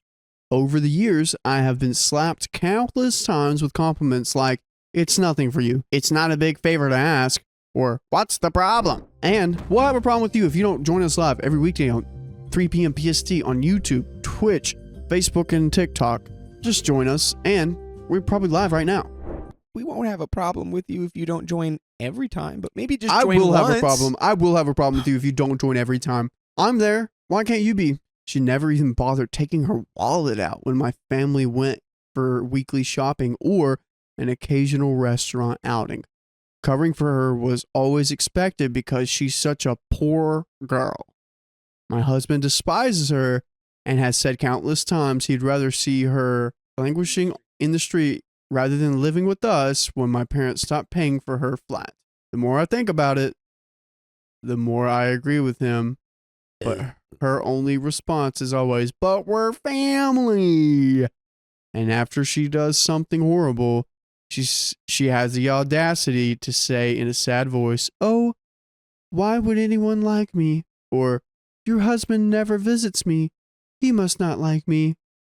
She's a master at making me feel sorry, bad, and guilty. Wow. Ooh, Man, she's lucky she didn't say that to me because I'd be like, "How'd you know?" Yeah, he That- doesn't. How'd you know? That's so tough to lose respect for your sister like that. That was once your best friend.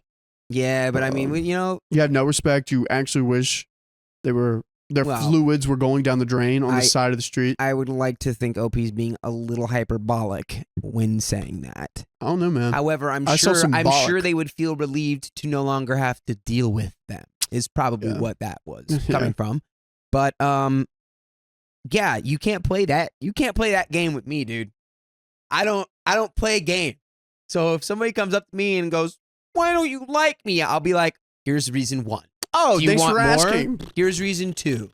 Like, but it really does take a lot for someone to get to that point with me. I can't even tell you like a list of 5 people that I don't like. I can name one.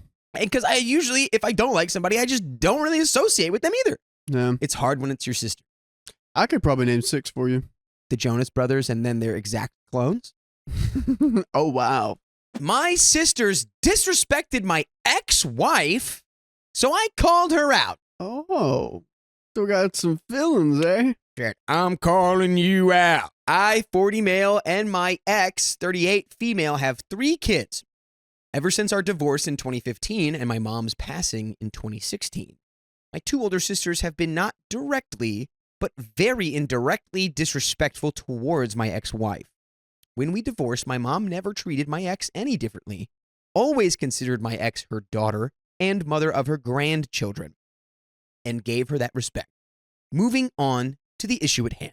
By the way, this comes from user puzzleheadedcup7248 on the r/OK Storytime subreddit. My sister decided to text my daughter, 19 female, and said, quote, I know your mom is going through a lot and busy with school and work, and I just wanted to let you know if you kids want to celebrate Christmas, we will help get you here between now and Christmas.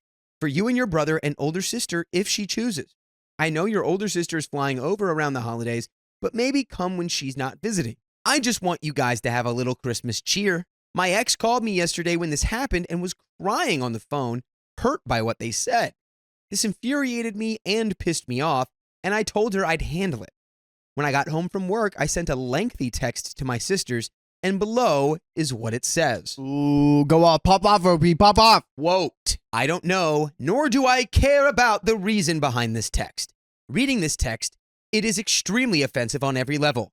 Just because my ex, who is sacrificing a lot, is busy with school and work, what makes you think we won't be doing anything for Christmas? We may not be putting up a tree, but we're still planning things for Christmas. Just like after Nana's passing, Christmas is very rough for us since losing Mom. We do what we feel is necessary for our kids. And for you to feel the kids won't have any Christmas cheer is absolutely offensive and flat out pisses me off. My ex sacrifices for everyone. She puts things together for us. She keeps the spirit of Christmas and any holiday going for the family. I would be lost without her. Even after we divorced, Mom never treated her differently.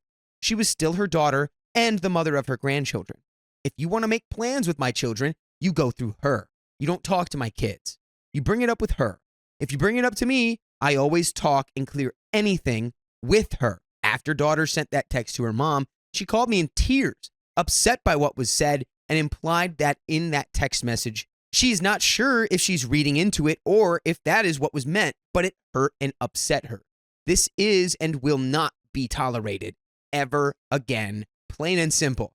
My ex is the mother of my children and my best friend. If push comes to shove, I will always choose what is best for my family, even if that means cutting people out who can no longer respect the mother of my children. Do not call or text my ex or I back tonight or this week. I have been absolutely pissed off and frustrated today by this text sent to my daughter. As far as my children coming out for Christmas, that is not and will not happen. Plain and simple. You have absolutely hurt my ex's feelings with that text that was sent and absolutely infuriated me. Please abide by what I have requested to do and not text any of us until after Thanksgiving weekend. Oh my God. You were steaming. Dude was hot. It's probably years of resentment, though. Well, I mean, yeah, it's got to have been like, bubbling under the surface because, like he said, it's always been this indirect sort of disrespect. Yeah. And it all just came to a head in this moment. They are upset because of all these years, the ex being treated probably better than the older sisters were. Because the older sisters were too selfish and like, oh my gosh, why are you giving me attention, my mom? Blah, blah, blah. I understand ex bashing. It's like we've all done that at some point for someone that we are related to or we're friends with, just try to raise their spirits. But if they make it clear, like, hey, don't bash my ex, I still have a good dynamic with them. Yeah, she's and still the mother of my children. Yeah, it's not like we just dated. It's like, that's the mother of my kids. Like, I'm not going to stand here and let you, disparage her. Yeah. But at the same time, I think you do need to check in with your kids to see what they want. And if they do want to go, after I sent that, my sister started texting and calling immediately. Great. So she didn't listen at all, huh? She's like, please just don't reach out until after Thanksgiving. Literally 3 minutes later. Ding, ding, ding. Hello. I am sick and tired of them always acting this way and treating my kid's mom like crap. after all she has sacrificed. My kids are older, so Christmas isn't the same as it used to be. Our kids this year want to go drive around and look at lights, and on Christmas Day, they just want to do stockings and hang out at home and watch Christmas movies and play games. Doing what's important, spending time with family. Am I wrong for being angry at my sisters and standing up for my kid's mom? Am I the a-hole here on this? Honestly, I don't feel bad as this argument has been brewing for years and it's finally come to a head. Yeah, I don't know. Only possible way I could consider you like the a-hole here is if your daughters were like, but we want to go to our sisters. Yeah. Which from the sound of it, it's like they don't want to do that at all. So I don't think it's out of pocket for you to have been like, that's never happening. Clearly you said that because you knew they didn't even want to in the first place. So you're more mad because your sister's like low key trying to poison the minds of your daughters against their mother. Yeah. That's terrible. Yeah. Why would you do that? Anyway, there is an update. So, first off, happy Thanksgiving to everyone. Hope the holiday was good. Also, I never expected to get such a response, and I answered some questions from people, but we'll give a better insight and an update on the situation now. Back to the story with my sisters. They have always been toxic with my children.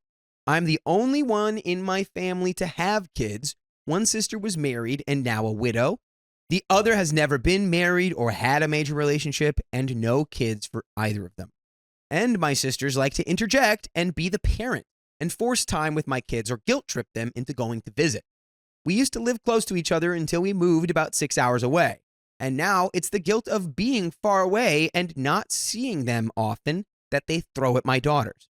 When my kids go to visit my sisters, it's filled with chores and do this and do that for me.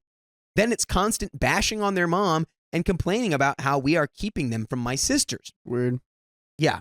Overall, it's just not a good environment. When I got married, one of my sisters was pissed because we moved our wedding date up due to my Nana, the grandmother, being sick and passing away. According to her, it was actually because my ex was pregnant with our middle child, not because my Nana was damn, that actually sent a spike into my chest because that's what I call my grandma. That was weird. No, I'm fine. It was just like, it's saying that out loud. It was like, oh, whoa. Yeah, I have a Nana too. She's all right. I talked to her yesterday. She was sick for like a couple weeks though. So my Nana texted me about the Malibu fires. Yeah. Oh, I love you, Nana. According to her, it was because my ex was pregnant with our middle child, not because my Nana was passing away. I have a total of 3 kids. 2 are adults and my youngest in their late teens. My oldest lives about 10 minutes from them and wants nothing to do with my sisters. As far as my other daughter that is an adult, she doesn't want to allow her resting bee face to take over and snap at my sisters. And to some of the comments about my kids being adults, and I get that. Yet, when do you as a parent stop protecting your kids from toxic people, especially family? My mom was the glue that held the family together. She helped keep my sisters reined in and under control. Since her passing, it's just not been the same. On to my ex-wife. We divorced 9 years ago. We were together for 11 years, married for 10, almost 11 years. We divorced because we are both Capricorns. I'm sorry, I'm going to do this right now. Never let your astrological charts be a factor in your divorce. Come on, dude. They were both Capricorns. You know they're not compatible. It can be fun. Don't make it a divorce, for God's sake. Dude, I would be careful with the words you say. I'm saying don't divorce over both being Capricorns. Still be careful. That is not out of pocket. Beyond being Capricorns, the big problem was that we got caught up in our careers and raising our family and put us on the back burner. You want to know a fun experiment? I don't care. Here it comes. I did a thing where I mixed up all of the descriptions of the astrology stuff. And I did. And everyone was like, oh my God, yeah, that's me. That is so right. And I'm like, really? Because it shouldn't be you. And they were like, how could you do that? I'm like, ta-da. Oh boy. It's like fortune cookies, dude. I just think it's ridiculous to say in the same sentence that we got divorced because you then say we're both Capricorns. Just leave that part out and say you were so wrapped up in your career and raising your family that you guys stopped being partners to each other. We tried counseling, going back to date nights, and it just didn't work. Now, since our divorce, it has not been easy to co-parent like we do. However, we put the work in and put feelings aside and truly grew closer as friends than we ever were as a married couple. Conspiracy theory, they're going to get back together. She is my best friend and my emergency contact, so if I'm on life support, she's the one who gets to pull the plug. Who better than an ex-wife to make that call? My ex-wife made sure that our oldest child, her bonus child, knew that when we divorced, she was always going to be her mom. My ex and our oldest have an amazing relationship, one that is amazing and beautiful. Oh, so I it guess sounds the like bonus it's from child, another yeah, marriage from another, yeah, or exactly, person. yes. And now we get the update. Oh boy. I will admit that I function at a DEFCON 3 to 2 every day. With my sisters, I'd say I go DEFCON 4, maybe 3. Oh my Yet, gosh. protecting my kids and family, I will never apologize for or put up with. So, update. Here we go. Found out my father told my sisters we were not doing Christmas. I roll. He had no idea what our plan was, and my sisters never asked us. He just sent the text to my daughter. Now, I guess here's where I'm an a-hole. Only one of my sisters was involved in the text. Guess I should have asked first. Now, we are doing Christmas this year. It's just not traditional. Instead of gifts and going crazy, we're drawing names and just doing stockings and having a nice day at home with family. After I sent the text to my sisters, the one sister called and texted me and my ex-wife. And the gist of what was said to me was, quote, I am punishing her by not talking to her, and I should really call her, talk about this, and I should have called, not texted. She texted my ex-wife, I'm sorry for saying that. Dad said we weren't doing Christmas, and she should have asked us, and this was an opportunity to see the kids more. They also told my ex, you've always been my sister-in-law, and that's never changed. Aw. Well, I guess that's a good turnaround, right? Yeah. Okay, someone's kind of seen the light here. Maybe. I mean, it sounds like it could have just been all a misunderstanding that stemmed from Dad. Before we talk about that, let's talk to them. Because I want y'all to know that we go live literally every weekday at 3 p.m. PST on YouTube, Facebook, TikTok, and Twitch. All you got to do is tap our profile and you're in.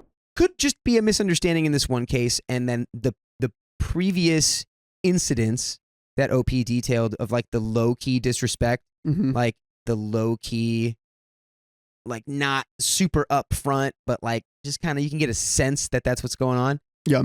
Built up into this moment where now he was ready to jump on it. And he said, oh, now they're trying to blow up our Christmas? Nuh-uh. Not happening. I'm putting you in your place. When really the sisters are like, oh, Dad told us that there's no Christmas happening. Yeah, there definitely need to be a conversation.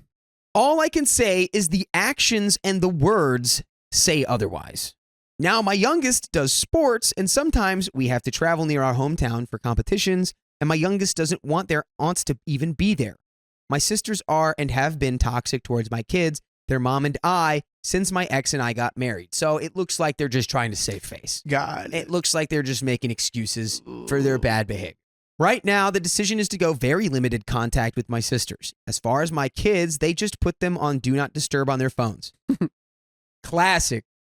That's one thing. Like the new kids on the block, they certainly know how to just like let toxic people be. Oh, yeah. I've always tried to keep the peace with my family, but at this point, the disrespect is just too much. Hopefully, this update clears issues or questions, and I hope everyone has a great holiday and a new year. And that's the end of that story. That is the end of that story. All right. I like this energy going into the new year. They almost got us. They almost got us at the end there. I almost believed those sisters. But history tells us the truth.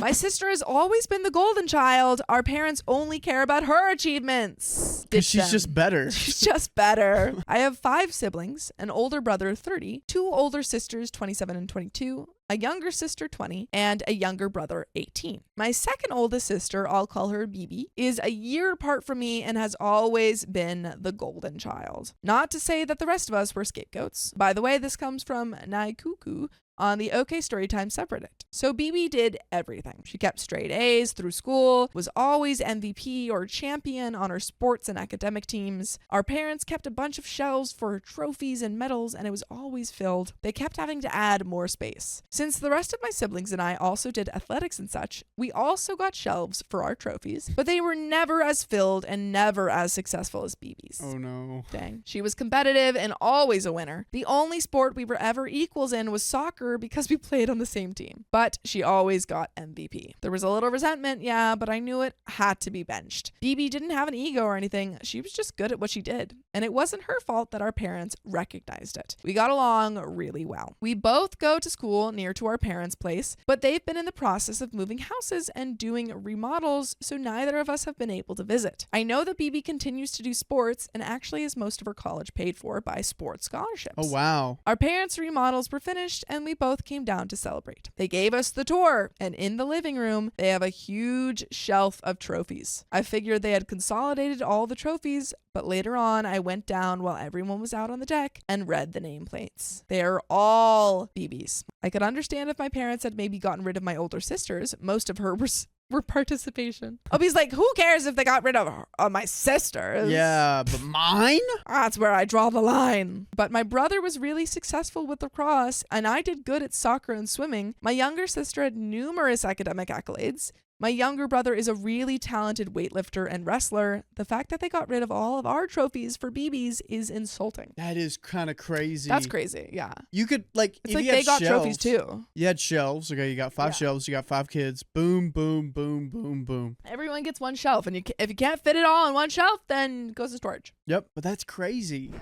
BB. That's wild. BB. BB, you better be in the BB. Olympics. I would Yeah. do this for my kids if they were in the Olympics. Yeah. And then we sold our house and went to a museum, and they got to see that shelf. I saw there was this one like parent of an Olympian who posted kind of just like a, oh, I love my children post on Instagram. And the first post was like, I'm so proud of my children. I can't remember which Olympian it was, but it was like, I'm so proud of my daughter. She's a gold medalist Olympian. And then I'm so proud of my son. He graduated 7th grade. Oh my gosh. I'm assuming ours are either in storage or the garbage because they're not up anywhere else in the house. Our parents have never treated us any differently. They love and appreciate us equally, but I guess not. I just feel insulted. I was always vocal about how much I love soccer and how important it was to me, and when I moved on to college, I kept with it. Sure, I was never the best, but I was good, and I got trophies and medals. They just got rid of them all for BB. I don't know how to feel. Am I just being petty? What could I even say to my parents? Right now, all I want to say is screw you guys, but I feel like that's unreasonable for a 21-year-old. Is there anything I can say to them? Seriously, is this just me being petty? Nah, you just need to be better. You just need to go harder at these sports. Yeah, it seems like you're just a failure. But you have to live with that for the rest of your life. Yeah, no, I think you could have a conversation with your parents and either say like, hey,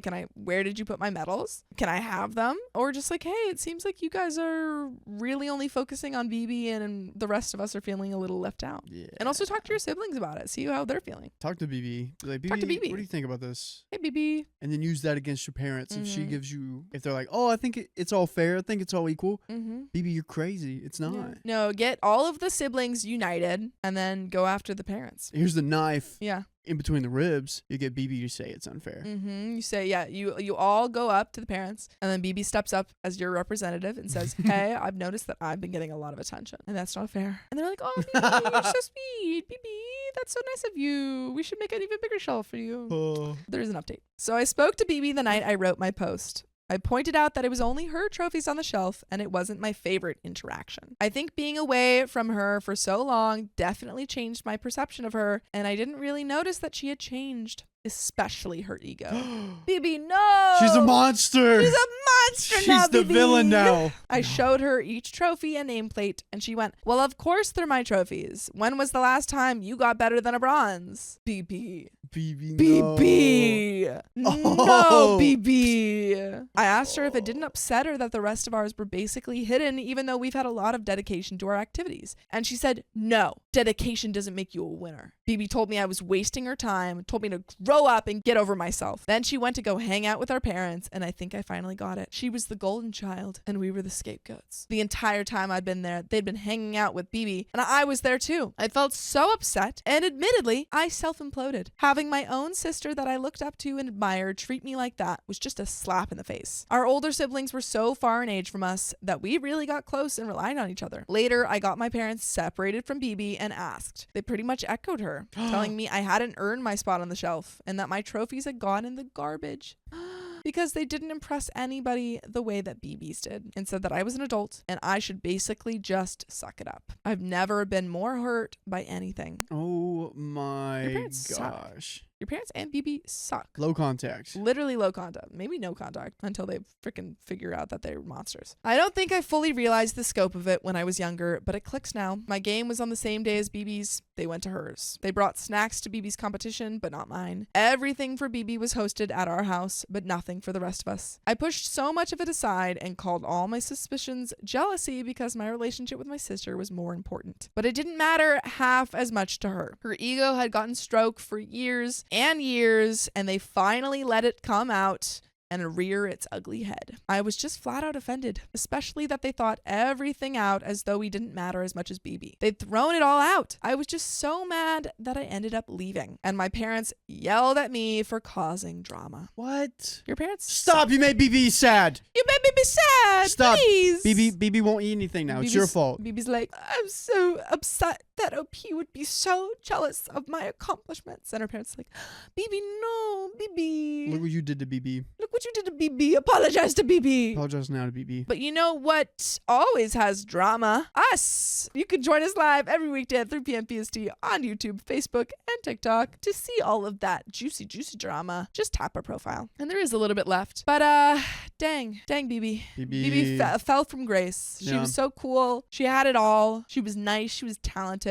And now she's just a monster. I wouldn't know what it's like to be a golden child. I don't know. No, but it is, you know what is really annoying? When like people who are really good at stuff are horrible. Oh, horrible people. Yeah. I'm like, oh, why are you so talented? It's Yeah. like, you know, and they know they're talented too. And they're not humble about it. They're It's like, oh, rubbing shut it in up. your face. Yeah, they're like, yeah, I'm talented. I deserve this. Or having a good sportsmanship. Mm-hmm. If you're not humble, what are you doing? Exactly. But there is a little bit left to this. I told my siblings about what had happened because I thought they had a right to know that their trophies got removed, and I did try to sound unbiased. It didn't really work because my whole family is in a dramatic sinkhole. My younger brother called her parents sobbing. My oldest sister has been playing passive aggressive and just flat out aggressive phone tag with BB. And my little sister was so upset she just called me bawling. Oh.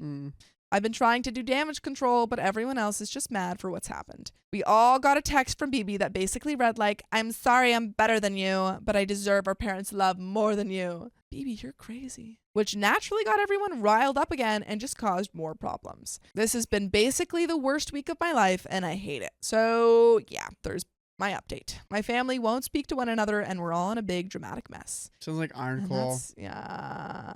Also, I Dang. found out the sad part about Iron Claw. That it's even sadder and that more siblings passed away. Yeah, they have like another sibling pass I know. away. That movie is devastating. Yeah, but dude, yeah, this is This is also- the modernization of Iron Claw. Mm-hmm. This is sad. This is sad. BB, you're stupid. Yeah. OP, I think you just stick with your other siblings and you let BB pass you by. That's right. BB can have your parents and you can have all of your other siblings. And it sucks, but maybe that's the way it needs to be for some time. Facts. Mm-hmm. Facts. But that is the end of that story. My mom banned me from going to Disneyland just because I want to abandon my brother. Am I the a-hole? Disneyland is worth abandoning your whole family for. It's what Walt Disney would have wanted. He's in his cryogenic chamber right now, wishing for you to abandon your family. I guess by freezing himself, he did technically abandon his family. He did. Why not freeze them with you? Exactly. Freeze the whole fam. That's the motto. So my 16 female parents didn't have much time for me after my brother, 9 male, was born, and it got even worse after he was diagnosed with autism when he was 3. My dad is rarely home, and my mom is always busy with my brother, so neither of them have time for me. I've known my best friend Rachel since we were in kindergarten. Her mom is the nicest person I've ever met. Rachel and I played soccer, but my mom was rarely able to take me to practices and games, so Rachel's mom would always take me. I used to be in the school choir, and my parents went to like one performance during the 6 years I did it. I love how the teenage speak is coming through. Yeah. Like, they only went to like one performance in the whole 6 years. Come on. Like, get it together, parents. Where's the support? Oh my God. Those are just a few examples. But Rachel's mom has always been there for me when my parents weren't available. My mom never really cares what I'm doing unless she needs me to watch my brother, so I spent a lot of time at Rachel's house. Once I spent a whole weekend there, and my mom didn't even call to ask where I was at. Rachel's family goes on a lot of vacations, and they often take me. Damn. At least you have a better family.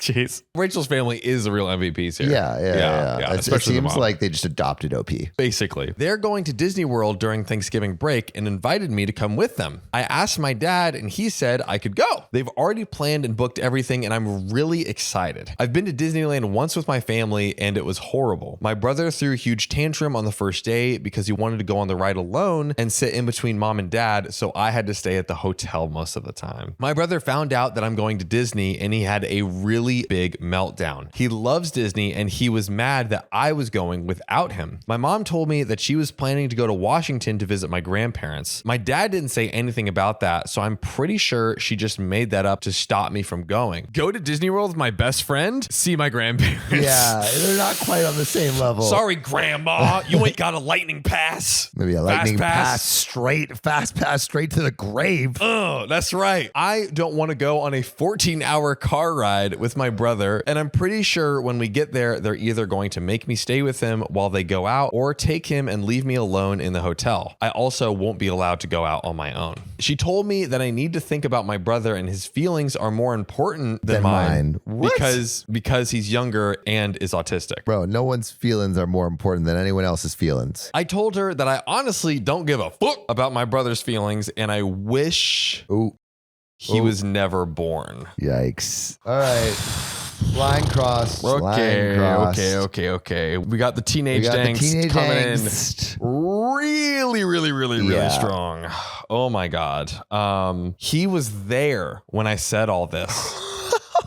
Oh God. He's just in the corner. Oh God. And now he's been crying and screaming for the last 3 hours and it's giving me a headache. My mom has been trying to calm him down and my dad said that he'll still let me go because he understands I'm frustrated. He also grew up with neurodivergent siblings, so he knows what it's like. My mom said that I'm a rude, ungrateful brat and I need to be kinder to my brother. Am I the a-hole? There is an edit with some additional context, etc. But let me know what you all think in the comments so far. Is OP the a-hole or not? I was 11 when the Disneyland incident occurred. My brother was mostly nonverbal then, but when we were about to leave the hotel, he screamed and was saying no while pointing at me. My parents calmed him down briefly, but when we got on our first ride, he started screaming again, so my parents told me to go back to the hotel. I snuck out on the second day, and I went on like 2 rides before I ran into my parents and they told me to go back because they didn't want me to be out there alone. Oh my gosh, she snuck out of the hotel to go on some ride, which by the way, I 100% would have done. But man, I feel bad for her, dude. Edit number 3, I don't blame my brother for what happened at Disneyland. He was 4. I blame my parents for not finding a better way to handle the situation. He was nonverbal at the time, but he can talk now. He isn't high functioning exactly, but he does understand what's going on around him. He has basic life skills, but can't be on his own for very long. So we have the full picture. Yeah, everyone's an asshole. Including the autistic brother. Yep, that's my take. Samuel Donner is known for taking stands. Yep, I'm taking the stands stand. not every man will stand on, but No. Sam does. Brittle ground I'm standing on. Yeah. Only enough room for me. Here's my question. OP is 16, still in high school, still at the parents' house. I would actually be curious for everyone who has neurodivergent siblings or maybe is in a similar situation. What's the best way for OP to sit down with her parents and talk to them about it and like how it makes her feel? This is obviously a very complicated situation. It's not as easy as just saying you're an asshole. Yes. I think this It's is not? I wish it was. I think there needs to be a couple conversations just about how to balance this parenting because I don't think the parents are doing a good job of balancing the parenting between the two kids. Maybe the dad, but definitely the mom. It seems like it's not. Yeah, but I would love to know what you guys think. What should be done? Put your answers in the comments below. And with that, we'll see you next time. See you soon. Peace.